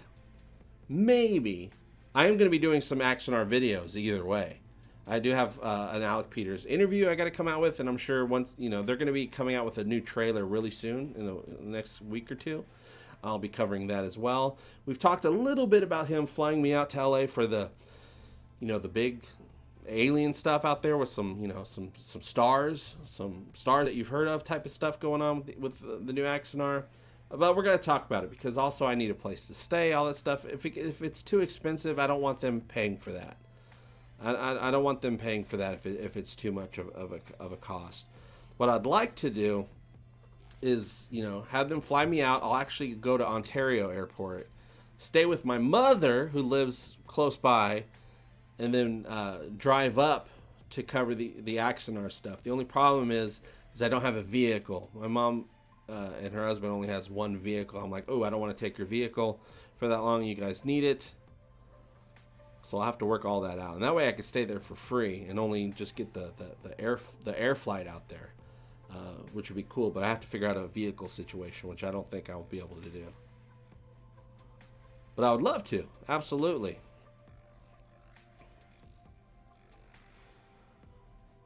But to me, Amara says, Discovery and Picard are the actual continuation of Trek. And you know what, Amaris? For you, that is absolutely true. Absolutely. And there's nothing wrong with that. There's absolutely nothing wrong with that. If you like to think of Discovery and Picard as the actual continuation of Star Trek, why not? You're enjoying it. It's a TV show. Let it, just like with music and with songs. Songs songs mean something different to everyone that watches them and listens to them, right? That is absolutely true for you, and it should be that for you. I think it's a continuation of the extended Star Trek universe, which is good for me. As long as I'm enjoying the stories, which I didn't do with Discovery, but I'm very much doing with Picard, that's what matters. These are TV shows, you guys. They're not our family and friends, as much as we love them. They're TV shows trying to get our money. All of them. Every single Star Trek show is trying to get our money. Damn you, Gene Roddenberry.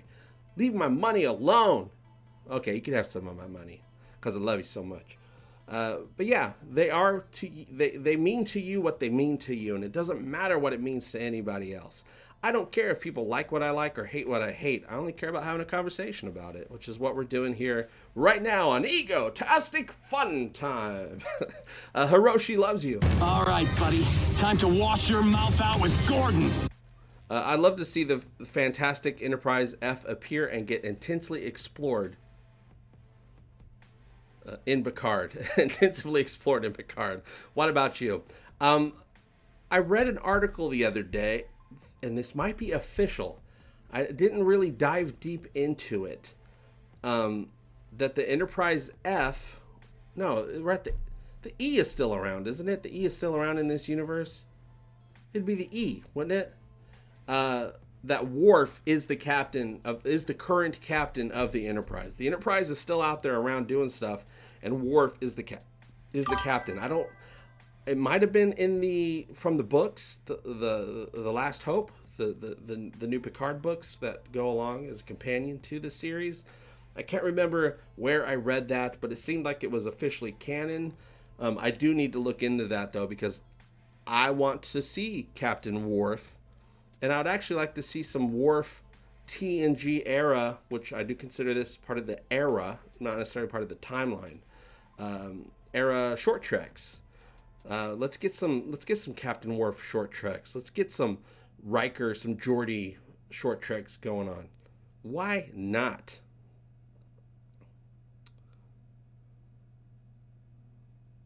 Oh yeah, somebody said, where's it at? Do you think Zimmerman had anything to do with creating the synths? I don't think he created them, but I wouldn't put it out of the realm of possibility that Maddox wanted to seek out, not Zimmerman, but the holographic doctor, who I think eventually took on the name Zimmerman, the name of his creator, down the road. It makes sense to me that Bruce Maddox would seek him out, because even though he's not a real synthetic, he's a program that broke out of his programming and became sentient, like Data was sentient.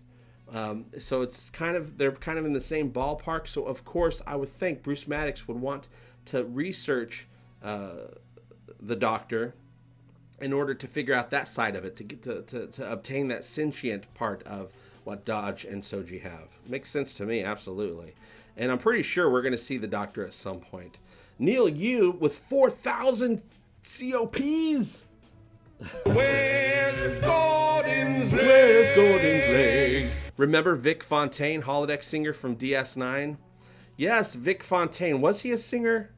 Oh, from DS9. I was thinking of Lou, what's his face, from when Data was learning comedy. But yeah, I remember Vic Fontaine a little bit. I haven't seen DS9 as many times as I've seen TNG or Voyager. Short treks for original TNG cast and weave them into the next season. Yeah, right? Wouldn't it be great to get caught up with Worf in a short trek, or a series of short treks, 3 short treks, a nice little first act, second act, third act, and it keeps people more interested in the short treks, because this anthology thing that they're doing isn't quite working, especially since they keep sticking it in the Discovery era. Of course, with Children of Mars being, future down the timeline, thank goodness, to give us a little bit of a backstory into the Picard series. What if they're going to introduce Worf in the next season, but they give us catch us up with Worf in some short treks first, between the seasons, so you keep people, they want to keep people subscribing, right? So you're going to need some short treks that get people excited about the next season of Picard. So let's get caught up with Worf. And of course, maybe we'll get caught up with Whoopi as well. Also, I have a theory that Rios at some point had a run-in. Ooh, and this could be the short trek. Rios, I think, had a run-in with Worf years ago because Jumadi wanted to watch a holo on the ship, but the only thing he has is Klingon operas. The only person we know that loves Klingon opera is Worf. So maybe Rios did a mission with Worf at some point. Ooh, very good, Tommy Pickles. I agree with that completely. Short treks, not just for TNG, but DS9 and Voyager characters too. Like one of you guys said, Bashir joining up with Section 31. Don't like Section 31, but I love Bashir. So let's give Bashir his own short trek. 7 of 9 and Icheb, when Icheb was alive. Let's go back and get caught up with some of their work with the Fenris Rangers. How about that? Let's do a short trek about that. Let's dump the Discovery short treks. Well, they're going to do some more, I'm sure, with the Discovery era stuff, because season 3 of Discovery's coming up. But hey, let's maybe get a short trek that has to do with that future timeline, and keep it out of the just slightly before TOS timeline, please and thank you very much. Don't know if I'm interested in seeing Janeway, but like I said, 7 of 9 would be great. Maybe let's get caught up with Bashir. Like I said, that would be great. I feel like Jurati is half-baked. Maybe Soji is fully cooked. Maybe. I do feel, I recognize, now that we've seen her for a few episodes, I kind of caught Allison Pill, who plays Dr. Jurati. I caught one of her acting tics, which I always like to look for with actors. Certain things that actors do that they go to when they're doing scenes. Allison Pill, and you're probably not going to be able to unsee this now that I've pointed it out, when she's doing a little dramatic scene that's kind of like, she's thinking back a little bit about something that happened, she does this little thing where she just puts her top teeth slightly over her lip. Not too much, just ever so slightly. And she looks down and away a little bit. You'll see her do that during certain scenes throughout the season. It's the same thing like with Clyden. Who plays Clyden? The actor who plays Clyden. I know his name. Don't know why I can't remember it right now. He has an acting thing that he goes to in every role he ever plays with blinking. He gives emotions. He gives his thoughts and his reactions instead of with his body and his face. He does it with blinking. So if somebody says something to him that's like shocking or whatever, he just blinks 4 or 5 times. Most actors don't blink at all on camera. He blinks. He does it on purpose. It's part of his training. It's part of his thing that he adds to his roles. He gives all his emotions through blinks. You'll see it from now on in every role he ever plays. He does it every single time. I love seeing that stuff with actors. Chakotay and Paris are the Rangers, the new Maquis. Ooh, would love to get caught up. Well, it would be great to get caught up with Chakotay, but it'd be great to get caught up with Paris. Of course, Robert Duncan McNeil is a director now. He's directed a ton of episodes of The Orville. I'm sure he's coming back for season 3 to direct as well. That's his gig now, but I would love to see him, just like with Jonathan Frakes, who does directing pretty much exclusively now. Only came out unretired from acting for the Picard role, and now he's kind of interested in doing more roles now that he's gotten over the hump of not having acted for many, many years. It would be great to see Robert Duncan McNeil come back out as well. It's called the Romulan Free State in Picard. Oh, yeah, possibly. I'll have to look and see. So I can remember it. There's so many different phrases and stuff you got to remember with this new series that you just have to watch it over and over again with the subtitles on to get it burned into your memory. Also, okay, Paul says, boy, what about the Voyager EMH after the Mars incident? Oh, that'd be great to have the Voyager EMH in there as well, because that EMH is the same, well, that model of EMH is the same EMH everywhere. It looks exactly the same for that model. It looks just like Dr. Zimmerman. I thought we were going to get... CBS put out some stills from today's episode that never happened in this episode. I was pretty sure we were going to be introduced to another Rios hologram. I'm loving the Rios holograms, by the way. I think that's a fun idea. I thought we were going to be introduced to another hologram wearing a beanie. They put out a picture of it, never showed up. So now I'm wondering what's up. Did they cut that scene?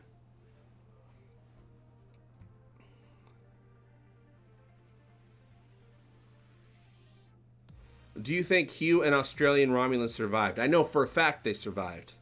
They will, what's up, Rhode Island? I'm talking to all of Rhode Island right now. That's amazing. Thank you, the state of Rhode Island, for showing up to today's stream. Yes, I know for a fact Hugh and Elnor are in the next episode dealing with the evil Romulan Narissa chick. They're in the trailers, and their story is part of the description for the next episode. So yes, you will be seeing both of them in the next episode. What happens to them, I have no idea. Steven would rather have a Nog as captain and Harry Kim as second officer. Oh! Now, of course, we can't have Nog. Rest in peace, Aaron Eisenberg.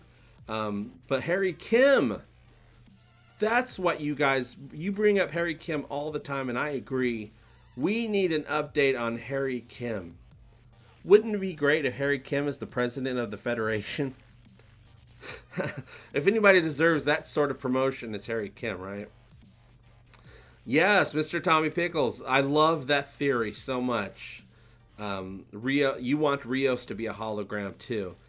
I don't think he's a hologram at all. Just because of so many different things that happened when we were first introduced to him. He had this big metal piece stuck in his shoulder and it was bleeding all over the place. He drinks, he eats, he smokes, all that stuff. Fine. He does it off planet. He does it out of the ship. He does it in the ship. But also, if he was a hologram, that beta blocker that they got hyposprayed in his neck wouldn't have worked. Also, if he was a hologram, Mr. Vup, that reptiloid from the last episode, played by Dominic Burgess, would have sniffed him out right away that he's not real. I love the idea, though. I thought that would be just the coolest damn reveal if they decided to do that, where he's been a hologram the entire time. If they decided to do that, it wouldn't sit well with me, just because of all the reasons I just listed. Doesn't mean they won't try to do it, but then I'll be like, hey, what about this? What about this? What about this? And they'll say, oh, well, this reason, that reason. I'm like, those reasons are BS reasons.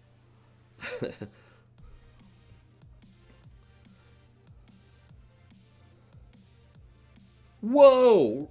Rafael Robo says, Amazon accidentally uploaded episode 7 rather than 6 over here.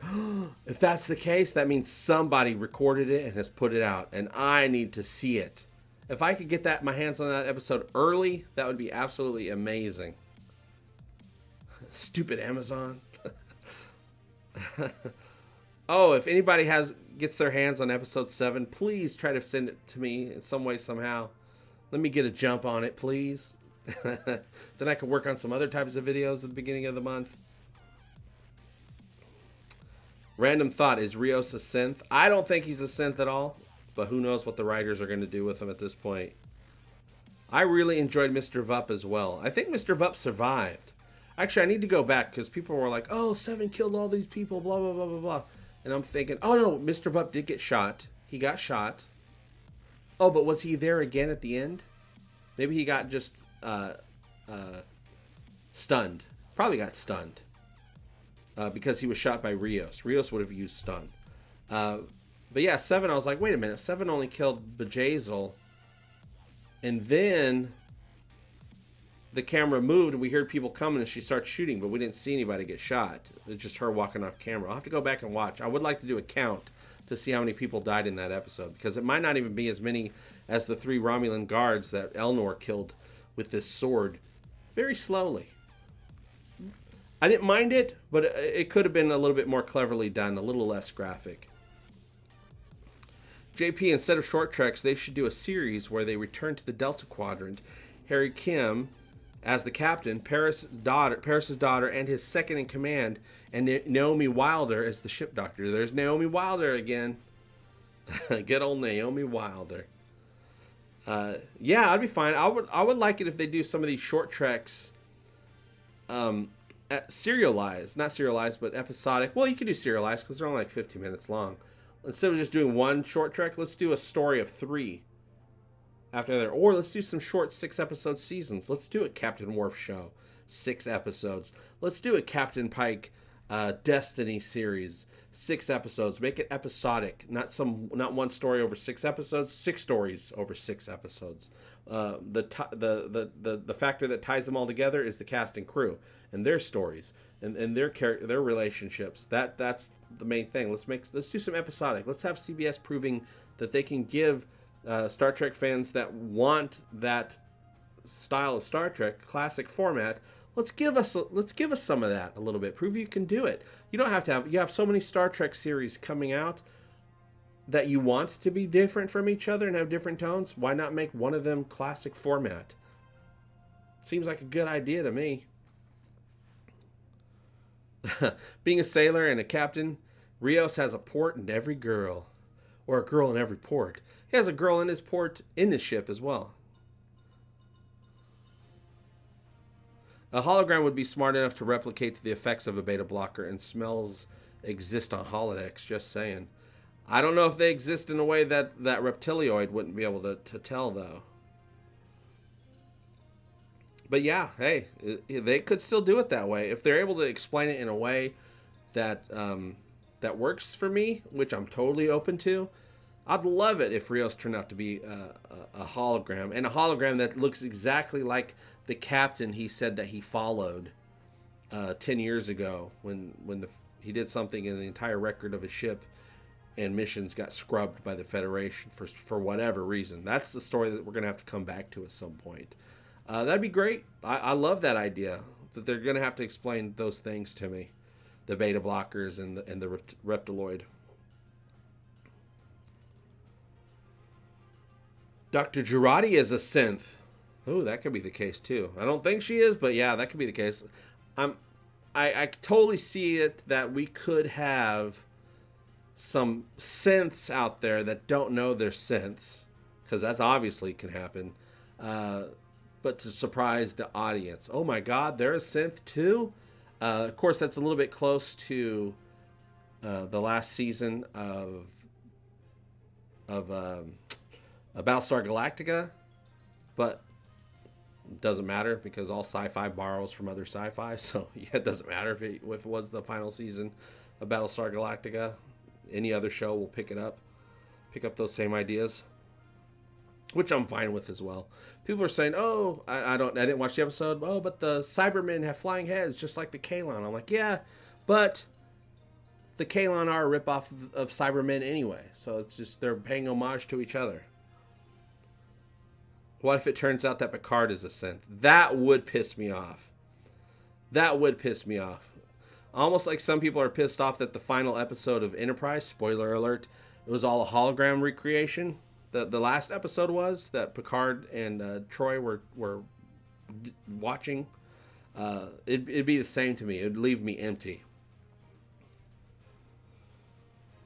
JP is describing Star Trek anthology. If we jump around doing different stories with different crews, the universe is big enough. All crews, all eras, all timelines. Yeah, I like that. I've always been a champion for a Star Trek anthology series because the universe is so vast. That is so Princess Bride, JP. I love it.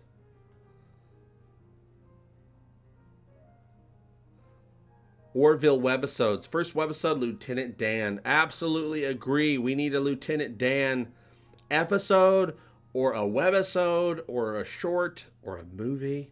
Something. Justice for Lieutenant Dan.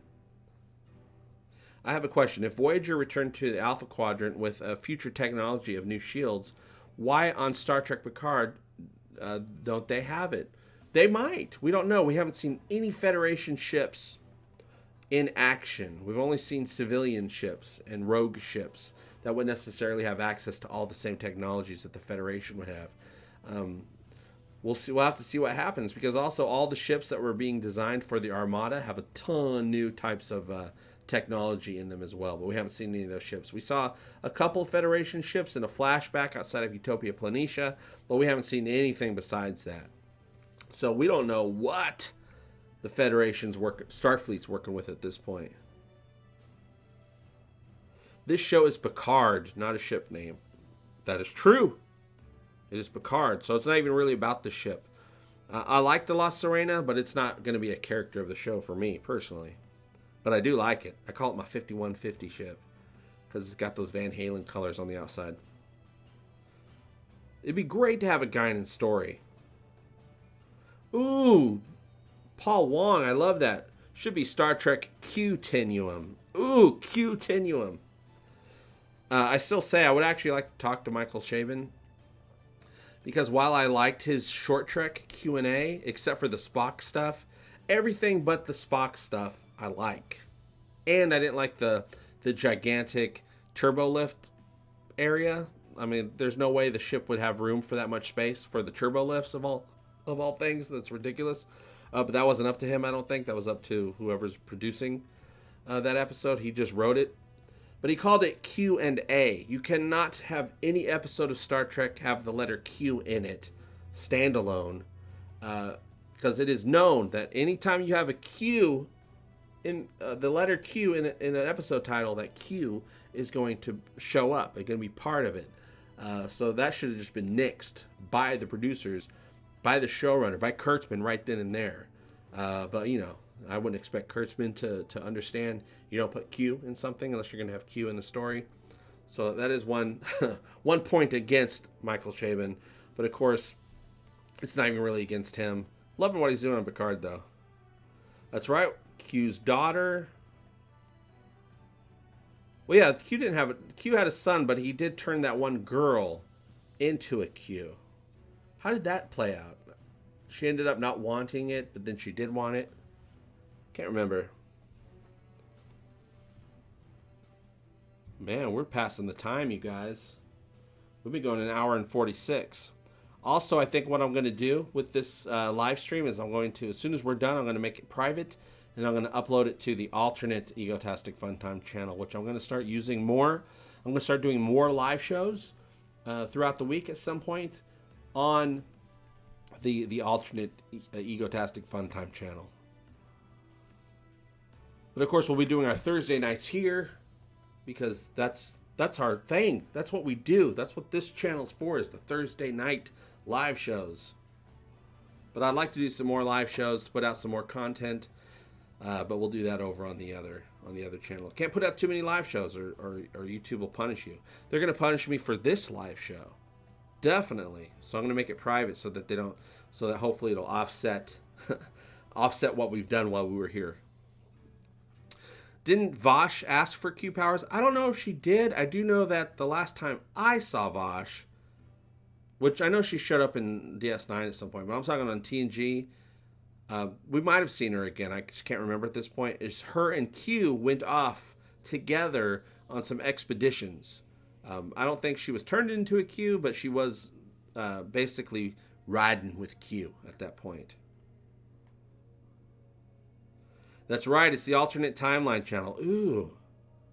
What should I call it? I was just thinking of calling it Egotastic FunTime Live or Egotastic Live. But I kind of like maybe I'll put that in the description or on the banner. Alternate timeline channel. And this is the prime timeline. This is canon Egotastic FunTime right here. Yep, Cisco punched Q right in the damn face. That's what he got. That's when everyone fell in love with Cisco. People were like, yeah, I kind of like Cisco, but when he walked up and just punched Q right in the face, everyone's like, he's my favorite. Hollywood hears Q. Oh, I lost it. Damn it. I'm scrolling. Damn it. Sorry, the chat was scrolling real fast. Yeah. You should do live streams from the other channel so the chat stays up. Yeah, eventually we'll get there. I don't want to do any of these Thursday night live streams over there until that channel gets monetized, but I haven't put in the work to get it monetized. I just need a lot more views. I have all the subscribers we would ever need. JP is the alternate channel in the Mirror Universe. Now here's a question. Is the Mirror Universe that Discovery visited in Season 1 the same Mirror Universe that we have visited in canon Star Trek? Just because I don't think they're the same timelines doesn't mean I don't think they visited the same Mirror Universe, which could be their connection. Also, what about the idea of having a Star Trek Mirror Universe show? Some people would say Discovery is that Mirror Universe show. I don't think it is, but I get what you're trying to say. I like the idea. You know, we had Lorca come into our time, into the regular time, a regular timeline that was not Mirror Universe. And we saw how that went. Wouldn't it be amazing if we had a whole season or a whole show of a good crew, kind of what they did in the Discovery. Somebody, maybe a captain or whatever, gets lost in the Mirror Universe and has to, figure out how to survive there. A little bit Mirror Universe, a little bit Voyagers type of thing. Egotastic Live time. Lick that like button, says Cardinal Sin. Does Jean-Luc Picard still play in the hay, or is he too old? He's too old. He was very old in this episode. The idea of having to go onto the Borg cube to be confronted with his past in that way really zapped the youth out of him in this episode. This episode, I actually felt he was in his 90s. Whereas in previous episode, he seemed pretty jovial a lot of the time. I'm guessing he'll go back to that. I'm thinking it was a bit of an actor's choice. You know how Patrick Stewart is. But I'm guessing he'll get younged up a little bit more in the next coming episodes as things heat up.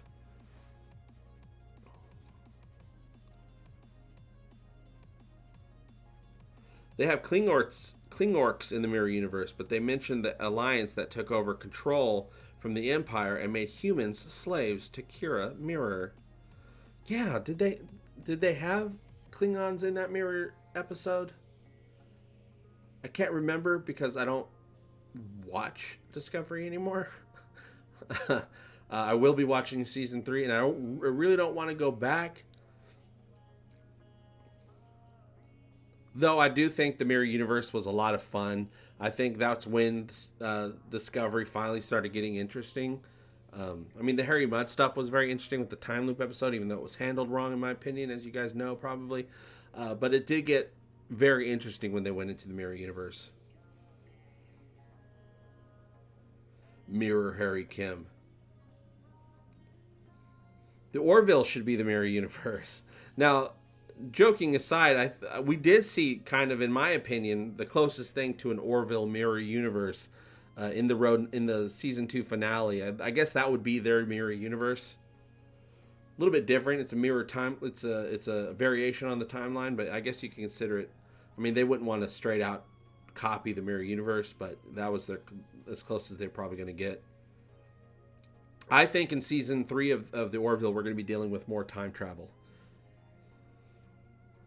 I mean, that's the case because they basically from the pilot they were dealing with time travel basically with the anti-banana ray that was manipulating time. Then we had Priya, which came from the future through a wormhole or something like that. Then of course Isaac pretty much invented a time machine in season 2 with the anti-banana ray. And so now we can do time travel stuff. I'm sure it's going to be improved upon in season 3. And from shots that I've seen behind the scenes stuff, I really feel that we're going to be doing some time travel stuff. I don't know the extent of it or how it's going to play out, but I really feel we got some time travel stuff going on in our current era. I think they're going to jump into 2020 or 2021 at some point.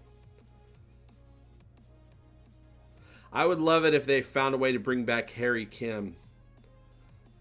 I just don't know what they would do. I just don't know what they do. Cardinal Sin. Really? This is my job? How did I win at life? But I did. I won. Yeah. I was just about to end the stream, Cardinal, and you kept me on for a few more minutes. Jean-Luc used a cane in the first episodes. That was weird. I do have a question about that. Now he doesn't, and nobody noticed. Come on, JP, what's the deal? Call these bad writers out. I don't consider it bad writing. I've actually considered this. I talked about it during one of the live streams, probably episode 2 or 3. He was using a cane when he was out in the field. Uneven terrain. He's going to be out there a long time surveying, stuff like that. He's probably, he's old. So I figured he has this cane. He was only lightly using it, really. Also, there's a little bit of a statesman type attitude with him. Lots of uppity ups, which Picard is kind of an uppity up, have canes, but they're like 30 years old, and they're going around with their canes. When he got back to the house, he was just holding the cane. He wasn't really walking with it. He put it up. I think he just had it as a little extra support in case he needed it while he was out there. But yeah, he hasn't used it ever since. And he's been running his ass around and being exploded in the face and all kinds of stuff. But yeah, he wasn't really relying on that cane when he had it. Yeah, maybe all this exercise is strengthening his core. Yeah, but he wasn't relying on that cane. He just kind of had it while he was surveying. And then as soon as he got to the house, he just hung it up and was walking around. Oh, hey, Sci Fanatics. Yes, we're going to be doing I'm going to be on Sci Fanatics live stream next week at some point. We got to work out the time and date there. I can't remember maybe we did work it out. I just can't remember what it is. I have to go back and look. But whatever it is, we're doing it next week, you guys. So if you follow Sci Fanatics, I'm going to be on there next week. Sci Fanatics, of course, is big on talking about sci-fi, and of course Picard right now, the Orville, all that great stuff.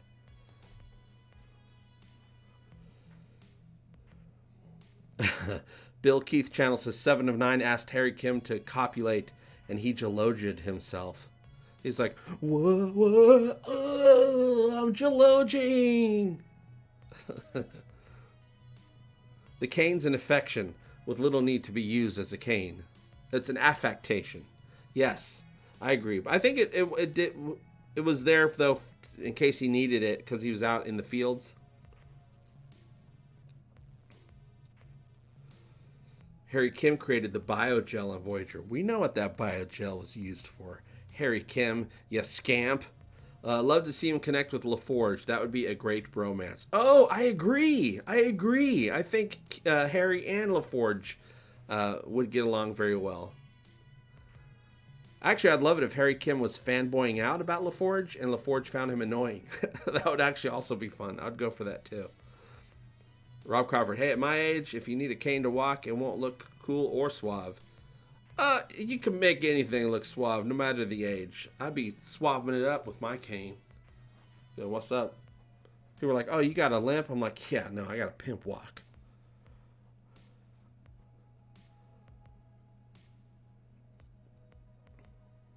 Yeah, he was walking for distances. I mean, he used the cane a little bit, but even a lot, he wasn't even using it that much while he was out there. Maybe he just likes to impress the ladies with his pimp cane. Me says, what do you think about humans maybe being Time Lords in the latest Doctor Who? Oh, I don't know. I haven't seen the latest Doctor Who yet. I didn't finish last season. I own last season. I haven't finished it out. I haven't enjoyed the writing. I like What's-Her-Face as the Doctor, and I liked her new companions. But the stories I haven't enjoyed since the last season of Capaldi. I haven't liked the writing as much. Though I think What's-Her-Name does bring back a little bit more of the timey-wimey, which I missed a lot with Capaldi. I love Capaldi, but the timey-wimey was missing for me. Have Kane will travel. The blast when Soji died would have broke his back. I'm thinking it might have broken his back. They can fix those things pretty easily in the future.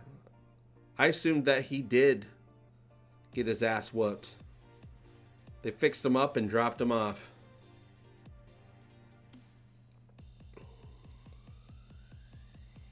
Yeah, Gene Wilder Willy Wonka made a cane look cool. Still does. If Jurati isn't a synth of some kind, could she be an advanced hologram with cloaked holo emitters? Like, so just fun. So keep it nice, yeah? Live long and prosper. I don't think she's a synth or a hologram or anything because Commodore O mind melded with her in that park right before they cut away. So she got mind melded with, which is how she was given the information about whatever the really's going on with the synths, which we don't know about yet. So yeah, I'm 100% sure she's human. Time to go smoke that doob. Smoke weed every day, Snoop Dogg. What's up, Orville Nation? I need to get that smoke weed every day sound drop on this side. I have it on the Twitch side. I don't have it on this side. I keep forgetting about it. Just watched The Fugitive of Jadoon in the last 2 episodes of episode 12. Every other episode is really dumb, worse than STD. That's saying a lot, me. That's saying a lot.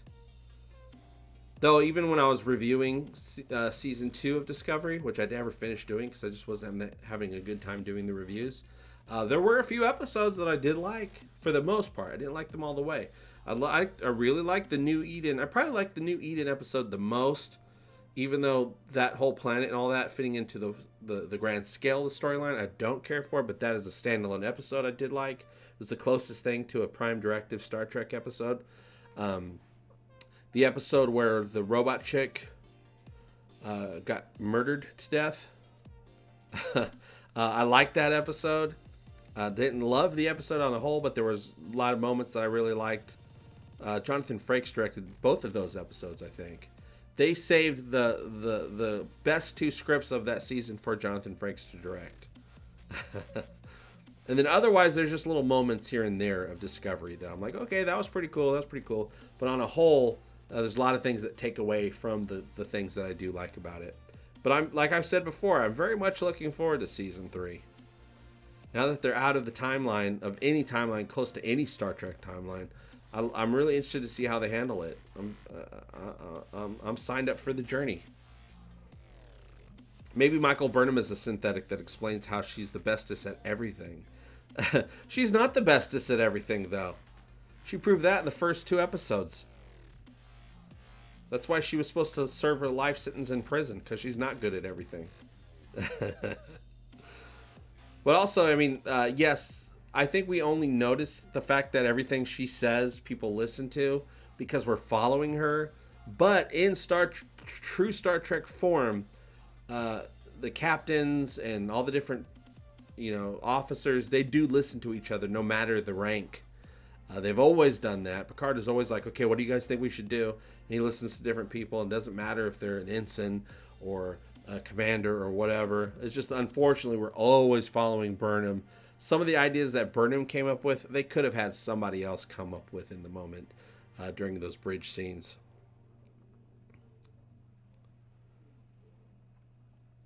Ooh, I wish Rosario Dawson had taken the Michael Burnham role. Well, I like Sonequa Martin Green, but I like Rosario Dawson even more. I would have loved to see Rosario. He loved the word bestest. Do you think Section 31, this will be the last question, you guys, because I do have to end the stream. We've gone 2 hours. Do you think Section 31 has a role in Picard, Ruby Saltra says. I don't know if it does. I don't know if the writers plan on doing that. I hope they don't. That's my hope. I'm not a fan of Section 31. We did way too much Section 31 in Discovery. Fine, whatever. I hope they don't also bring Section 31 into Picard because they're trying to sell this idea of a Section 31 show, which I'm personally not sold on them actually going through with it. I think they made that announcement a long time ago. They've learned a lot of lessons since they made that announcement about what fans want to pay for with the new CBS Trek. I'm guessing they might not go through with that series. Maybe do a short Trek if they really need to do a short Trek. Also, it kind of ruins, if they plan on doing a Michelle Yeoh driven Section 31 series, it kind of ruins this 3rd season of Discovery, because that shows us that at some point, at least Philippa makes it back from the future, because she's with them right now. She makes it back from that future to the timeline that she came from, probably. So that kind of ruins that if they say we're going to do a show. Oh, but they're all lost. Oh, but we all know Michelle's coming. We all know Philippa's going to make it out. That kind of ruins it. Also, like I said, I think they're learning that people are more willing to get this Picard style format moving forward in the timeline. They're willing to buy subscriptions for that type of story as opposed to going back to Discovery. Lots of people like Discovery, but not enough people to buy subscriptions, which is what they really want to do, and they're going to follow the money. So I think in the spirit of following all the money, they might not do that show. They're going to probably try to do more shows that are closer to what Picard is doing right now. Not necessarily the personal character study, but moving the the universe forward, which is more than anything what Star Trek fans, I believe, like me, whoever agrees with me, I'm just speaking for myself, that's what I want. I want the universe to always be moving forward. Sure, let's visit some previous timelines in some short treks, things like that, some time travel episodes, not an entire season. I think that's fine, but we got to keep moving forward, and that's what's going to bring in the subscriptions for CBS All Access. I think. We'll see. I really don't care if they go under or not. It's not my company. But if they want to listen to my advice, which I don't even know why they would, what do I know? They should keep moving things forward and keep things light. Picard has a lot of light moments in it. Every episode, even if something super serious is happening, there's going to be a lot of light moments. And I'm so glad Elnor turned out to be one of those light moments, because I thought he was going to be a real downer before we met him. Orville Nation! Tractor beam activated. It's pulling us in. Oh, no! Ooh. When do you think we get our first Orville teaser? Damn. Well, I know for a fact, just because I just know how these things work, our first teaser will be just that, a teaser. It'll be a logo flying in space with Hulu underneath it. And I'll have no footage, I'm sure. And then it might be attached with the premiere date. So I'm thinking we'll get a super duper little teaser, maybe when they plan on telling us when it's going to premiere, which I'm not sure. I would think that they would make the announcement of when season 3 is going to premiere in the next month or two. Waiting till the summer would be way too long. We got to. I'm sure it will be after Picard is done. Maybe they'll wait until the very next day after Picard, the series premiere, or maybe the same day, to get some of that sci-fi. Get the sci-fi fans are all sci-fied up because they're watching the big finale of Picard, right? So maybe they'll make it then, so they get some of that, sci-fi juice that's being spread around that day. Don't know for sure, but I think it's going to be pretty soon. 1-2 months, maybe even possibly a few weeks from now. Maybe next month.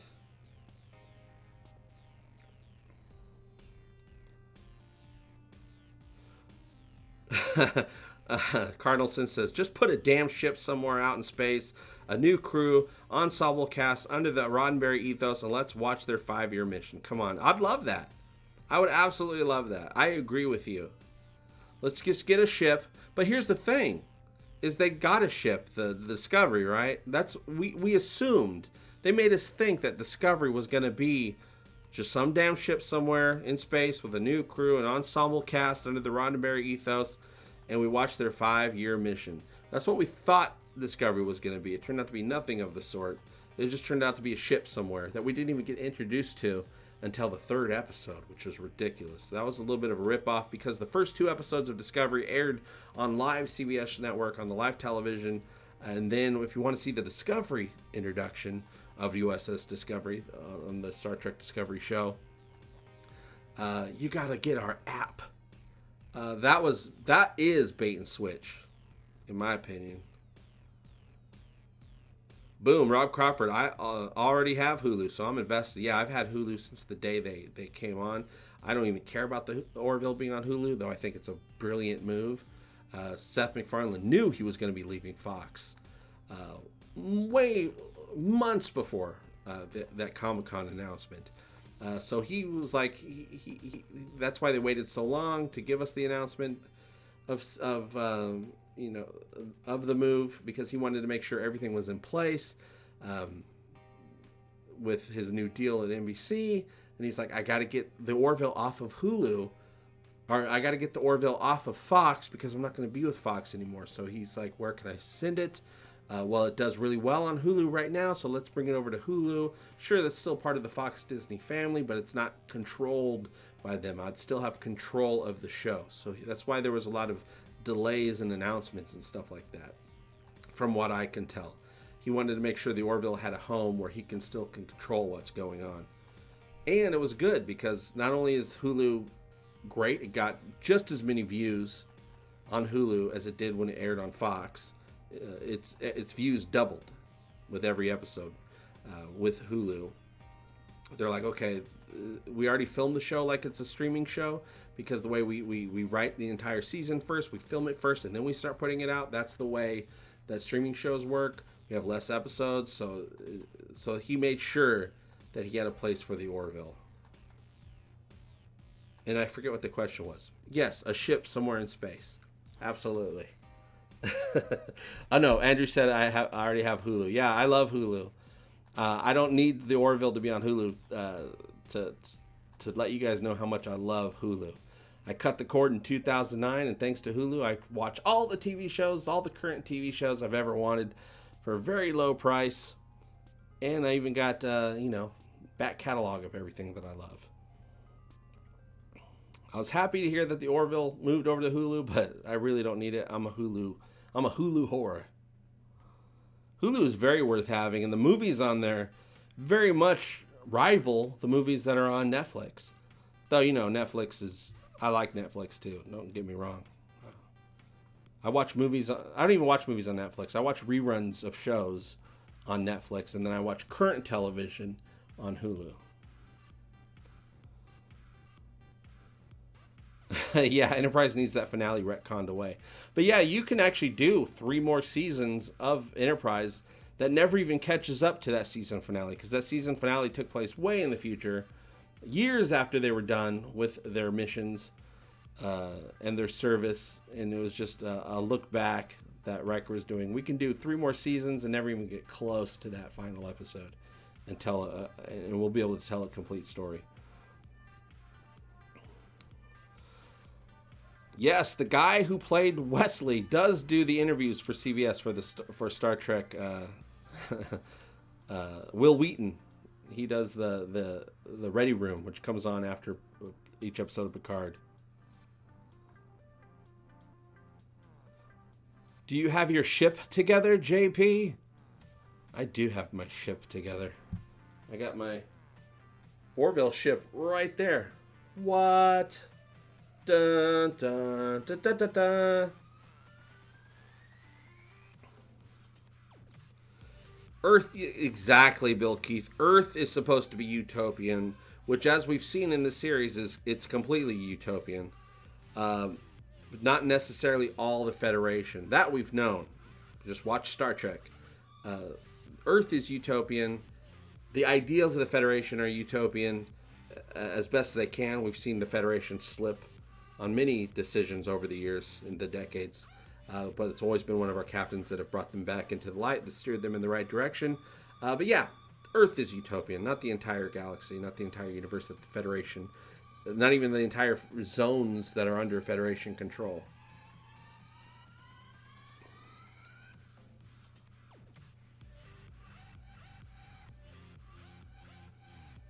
I guess signed up for 1 month. You just signed up for 1 month and watch all 10 episodes for less than $10. For what? 10 episodes? Then it must be Picard.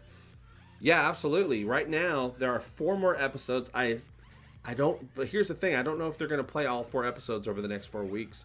There's a good chance they will. They'll deviate from their previous system of doing things because people are watching and people are subscribing, so they're like, hey, let's just keep this train going. I also think they're going to be bringing out Discovery a lot sooner than we thought to keep the train going. Probably just a few months from now, maybe over the summer. I would hope, I would think. I don't want Discovery being aired again during the same time as the Orville, like they did the last 2 seasons. But yeah, assuming that Picard, the next 4 episodes are, 1 week after the other without any breaks, yeah, you can get CBS All Access right now, get all caught up, and have that subscription last for the next 4 episodes. How do I still have a voice, JB? Because I spend all day, every day, talking into a microphone. But also, I got my homebrewed water. I don't mind having JP tell me what he saw. I'm okay with it. Yeah, that's all I can ever do. I can tell you what I see. I can tell you what I see and tell you what I saw and tell you how I feel about it.